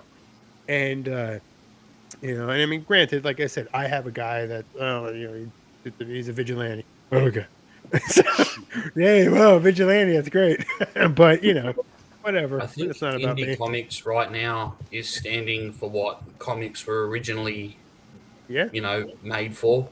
I generally think people in indie comics are just doing shit that they think is cool. It's all about entertainment. I mean, it's not about. There's no political agenda behind these books. Right. These are just us guys going, you know what, I think this is going to be cool. Let's do this. And like, look, Dan, Bigfoot knows karate. I mean, dude, like, it's just awesome. You know what I mean? Like, there's nothing behind it. It's just this is a great, awesome concept. I don't even know how he he's came run up with it. And his campaign just goes to show people are looking for that different touch. And it's just, I think, we say it a lot. Indie comics has taken over, and it's taken over for the right reasons. Now, speaking of vigilantes, Jack has a vigilante, but Jack's vigilante is a little bit different. I won't ruin it for people, Jack, but Jack's vigilante has, he has a different side to him. So, and I don't want to spoil that for anybody. The reason I know is because I'm privy to the information. But so when you see Colt, he's not your average vigilante, so understand that. So he's got some surprises too. So. I love the state of indie right now. Yeah. Coming in, I mean, almost 2 years or a year and a half part of the community, and seeing where it was when I jumped in and seeing where it is now. There's camaraderie, there's creativity, and honestly, like what's cool is there's the drive everybody has now. At first everyone was really afraid, and I say this lightly, but people were very afraid to put their characters out there. Artists artists generally fear that rejection of a character. You know, are people going to like it? Is it going to do well? Do people care? And seeing the Convictor do well on Kickstarter, for instance. Actually, in our group, you were Jesse and them were doing their own thing. Jesse was before me. Yeah, it was Jesse, then me. When we became a group, I think you were the first one that I knew that did very well on Kickstarter. I failed my first Kickstarter miserably. I said I was never going to go back. I was just going to do it all on my own. And then that kind of reinvigorated me to go back to Kickstarter. And I learned a lot. Cold launch. Don't forget about that. I did like 5 cold launches in a row. That was your thing, though. Yeah, like Dan said, everyone's got a gimmick. My gimmick is getting COVID and Kickstarter not, approving my campaign on time and launching. And I can't see the screen. I'm talking to people and I can't see it because you were talking to me when you did it. Yeah, I was literally. Yeah. Too. I was first backer. That's all that matters. Yep. That's my goal on the campaign's first backer. But no, like just seeing everybody get that confidence to put their stuff out there is a big deal. Because, like, I'm gonna say it, like Celestial Knight, seeing him draw that, I had known Dennis for a year, and then all of a sudden he's like, "Oh, I've got this character." I'm like, "What?" Yeah, it was cool. It was awesome. Because he doesn't talk a lot about things. Clearly, like you know what I mean. Like he just doesn't. And the whole time I had him with Convictor, and I'm talking about, oh, this is my character I had for blah blah blah blah blah, and I did this, and Dennis didn't say a fucking word about anything. And then all of a sudden he's like, "The cryptic motherfucker, dude. Seriously, no, no, seriously." And then one day he's like, "Oh yeah, I got this. Look at this." I'm like, what the fuck? Where'd this thing come from? Shiny like Marcellus Wallace's soul. Yeah. You know what he's I mean? Like, oh, he's golden. He's gold. Look at him. I'm like, what, this fucking guy's got a guy in a suit of armor and he didn't tell anyone? Yeah, I know. Yeah. Tell me about it. That came out of left field, and I just for real the first drawing of this character where we see it, and I'm like, the fuck? Like, yeah. Who drew Dennis? Where do you steal this from? So seeing Dennis get the confidence to put that out there was a big deal. Yep. So I'm really happy that you did that, to be honest. Like just saying it, dude. Like seeing you break out of your shell because you were the guy that drew the fan arts and he drew other people's stuff, and it's good to see him do his stuff.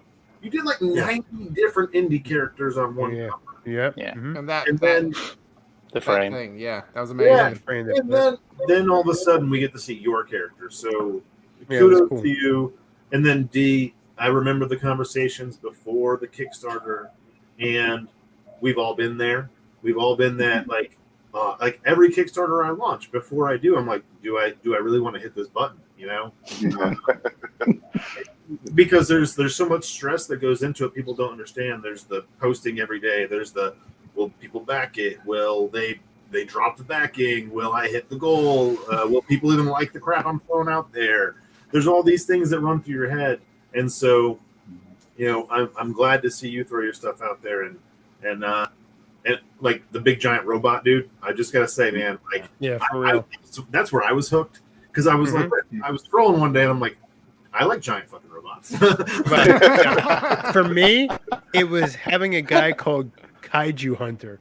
I was like, well, you already sold me. Kaiju Commando. Kaiju Commando, and he hunts kaijus with his whip. I'm like, well, at that point, I'm like, well, that already happened. It was cool because he has a badass looking costume. He's got a freaking, he's got this cool power, and the dude literally, like when he put up that piece that had the size comparison between him and the kaiju, I was like, that's what I'm talking about. My man gets scale. Cool. And it tells you, like, this commando guy, he has to be a real badass because he better be. Because that thing is freaking huge. That's it, man. That's everything. Like, that's the shit, So I remember my first time seeing Dan draw. It was with his finger. Don't forget his finger. Well, Jerry and Dennis have this thing where they just randomly go live and don't tell anybody. And I get a notification, Dennis Valencia is going live with Dan, Dan, and I'm like, who's this Dan dude? But Dennis is very into the different artists with his drawing stuff. So I was like, okay, cool. I'm checking out the guys that he's always associated with, and I see this dude just doing this on a screen, and all of a sudden there's art, and it's looking amazing. And I'm like, what is this guy doing? I didn't even know what you were talking about. I didn't care what you were talking about. I was just, my wife's like, what are you doing? In fact, I was enamored with these drawing with his finger. Well, he made a Convictor fan art for me one day, and that was what helped me. My wife's super talented, amazing, phenomenal artist, and she was even like, oh, that's really cool. And so I just continued watching you, and then every time we went live, I'd like just pop in every once in a while just to see you freaking do this doodle thing with your finger, not knowing this would turn into a book. I thought you were just drawing for fun. And so when you announced the book, and then I see the book, I'm like, he did all that with his finger? With his fingers, I know. What the heck? Jesus Christ. I know, man. And then I found out your backstory and all the crazy stuff that you've done prior, which is awesome. Yeah. And again, I think this year we were blessed in the community to get so many great creators out there. And I could go on about friendship, definitely friendship for real. From the, yeah. I was Jerry Cooley was in here. Me too. Yeah, I tried to get him. He's out on the rig. I was hoping to get him in with us. So no, I'm real quick, and I just want to say on that note, this year's been. I mean, look, we're dealing with a fucking pandemic, right? And we're all feeling that in all different directions, shape, and forms. But this year, in its way, has been really amazing. And I'm real grateful to all of y'all. I mean, something that we're talking about, like looking forward to things in 2022. I hope that we get to cross paths. I mean, I really do hope that we get to cross paths, because my big goal this year is to get out and do some shows outside of Texas. I mean, I spent the bulk of my time when I was doing comics from 2007 to 2013, 2014. I was in Texas, man. It's a big state. There's a lot of conventions, but I want to meet some other people, get to see some other things, and get more eyes on the book. Because, look, we're all on Kickstarter, and we're trying to raise, we're raising dollars, right? But we're not really. Are we really raising dollars, or are we raising eyeballs? This is kind of the way I look at it. I want eyeballs on the book. The money just allows us to do more with it. I mean, like my campaign did well enough to where we are now can afford to fund a book 2 books from now. You know what I mean? Like, it allows us to use that money to do some really amazing stuff down the line. So what's the point of making a comic if you're not going to get that book seen? I want to get, in 2013, I got accepted to New York Comic Con. Okay. I did the application. I got accepted in, and major financial problems. I got laid off. All sorts of crazy stuff happened. I couldn't afford to do the show. I gave my my badge to somebody else, and they went and took the table. Now it's like this, I want to, hopefully I'll see you guys in South Carolina, right? I'm trying to get to Washington, D.C.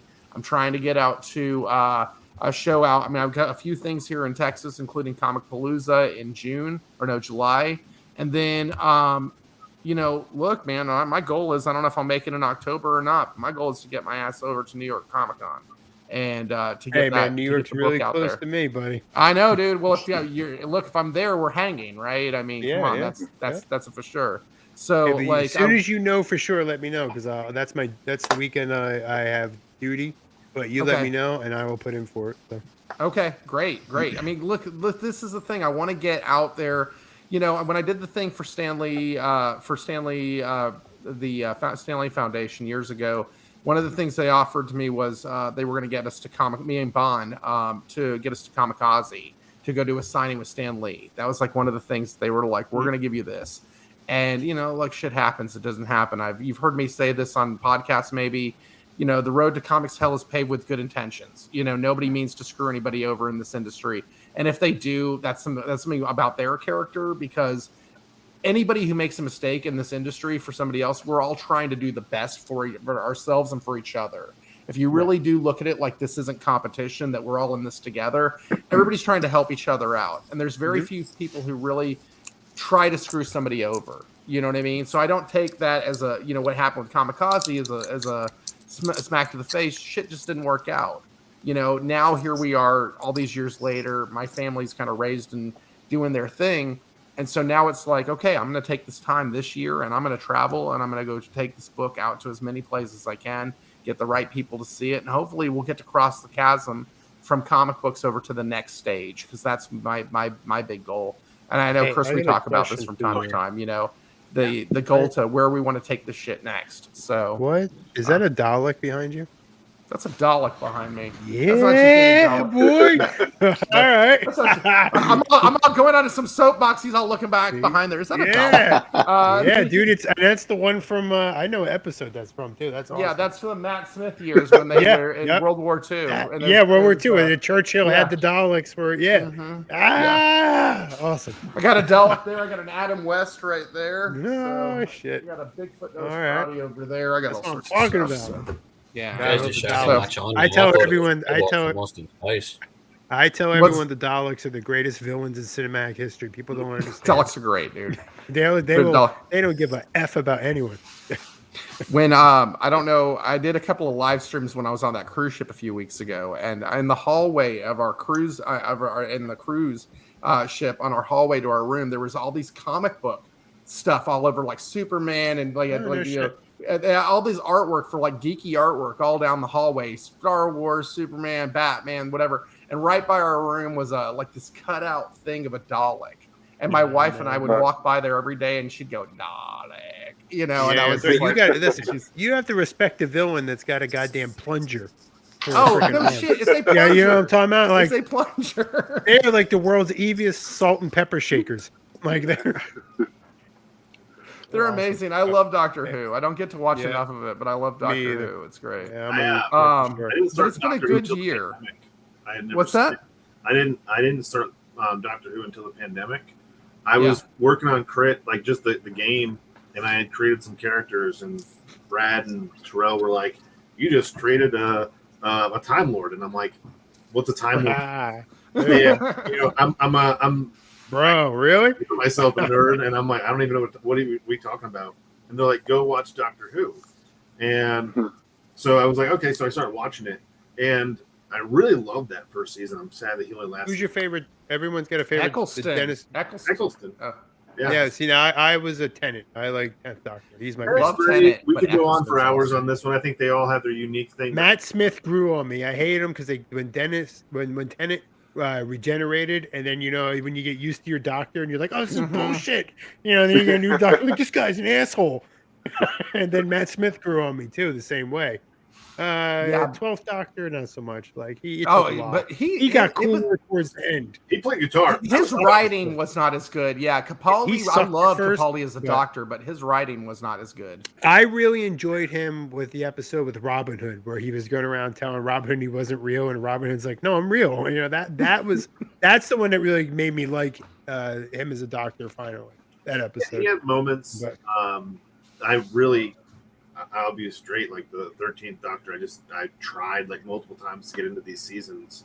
Yeah, it's just don't. And not because she's a fan. There's nothing to do because, like I said, you and I had this talk for a second. Because Missy was probably the best master we ever had. Yeah. But Missy, I was hoping that they were going to do. I know we're kind of gone off the track here, but like I was really hoping that Missy was not going to be the master. I was really hoping she wasn't going to be the master. I was really hoping she was going to be the granddaughter of the first Doctor. Oh yeah, because she could. That was my hope that's who she was going to be. And when they became the master, I was like, okay, that's fine. The mistress. But it was funny when they introduced her with the previous master, and he tries to make out with himself. Like only the master would do that. Like that's like the best part of the ego like on this guy. Yeah, the ego. He's so egotistical, yeah. But anyway, sorry, we just got all Whovian in here. When it's tough for me because there's so many moving parts in the story. I think the thing about the Doctor is he needs like one, maybe two companions at most. And when there's way too many companions this season. This iteration diluted, and because I think the woman that plays the Doctor, she's great. I've seen her. Whitaker, yeah, she's a fantastic actress. Yeah, and she really owns the character as well as she can. But the writing, in the past seasons, it hasn't. I think she's done. I think this is her last season. I believe. I think she's done. Yeah, they're bringing back the original writing team. Thank God. Yeah, Alan Davies is coming back to the show. Yeah. So if he doesn't come back a ginger, I'm going to be pissed. Because it wasn't as a shtick. He always wanted to be a ginger. Right? Yeah, that'd be actually kind of. Yeah, he made that joke. But. All right, so sorry, we got all Doctor Who in this during the pandemic, and my kid, she hears the Daleks and like Oh, they're my favorite. I love we them so had, much. we had a bunch of jokes about that there for a while. My favorite episode of the Daleks is where they meet the Cybermen and they make fun of the Hell Cybermen. yeah. Like, that is my favorite episode. Million. Yeah, they're like, you're good. You're only. What do they say? You're only. There's a million of us, and there's only 5 of you. And he's like, yes, and they said what make? And they said, yeah, they said you're more superior. You're only superior than us in one respect. You're better at dying. I was like, oh, the salt on these guys. The Daleks. The Cybermen were like, the fuck. Oh yeah. So, yeah. Yeah, that's good. Well, That's my guys, favorite episode. I do. Yeah, need we're to wrap good. this up. So I know you wanna got to go to another job.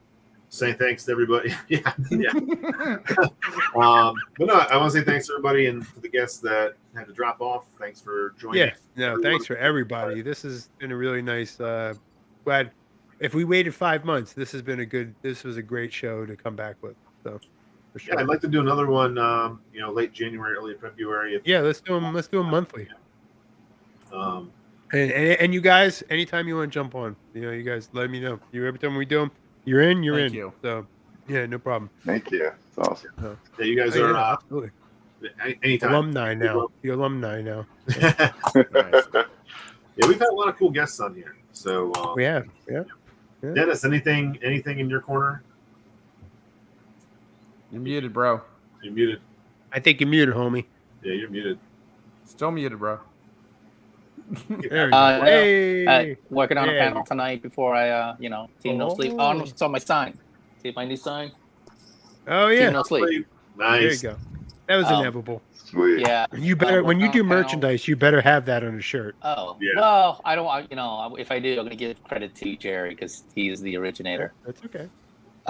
Yeah, working on a panel tonight, while my wife sleeps, and then, try and condense this book down to something that's palatable so I can kind of get this thing in people's hands. Love what was said today, wrote a lot of notes down that I want to do for 2022. So, again, everything I've learned is from you boys. So, big things in 2022, man. Definitely. All right. It's on. All right, fellas. This has been a good time. Jack, you got anything? Nah, I'm good. I'm good. All right, boys. It was I'll a see you pleasure next year. having Dan and D on. It was fantastic. Yeah. And, it's awesome. I will Thanks for having literally see y'all next time we do this. Will be in the 2022. And all right. So, all right, guys. Hope everyone has a good one. And we are ending All the right. broadcast. Phalanx out. Like, subscribe, share. Please, every like and subscription to this channel helps us grow and helps us bring you more content. And that is the goal, to constantly make more videos for you to make fun of us as we do stupid shit. So, okay. All right. I will see you later and signing out. Thanks, boys. All right.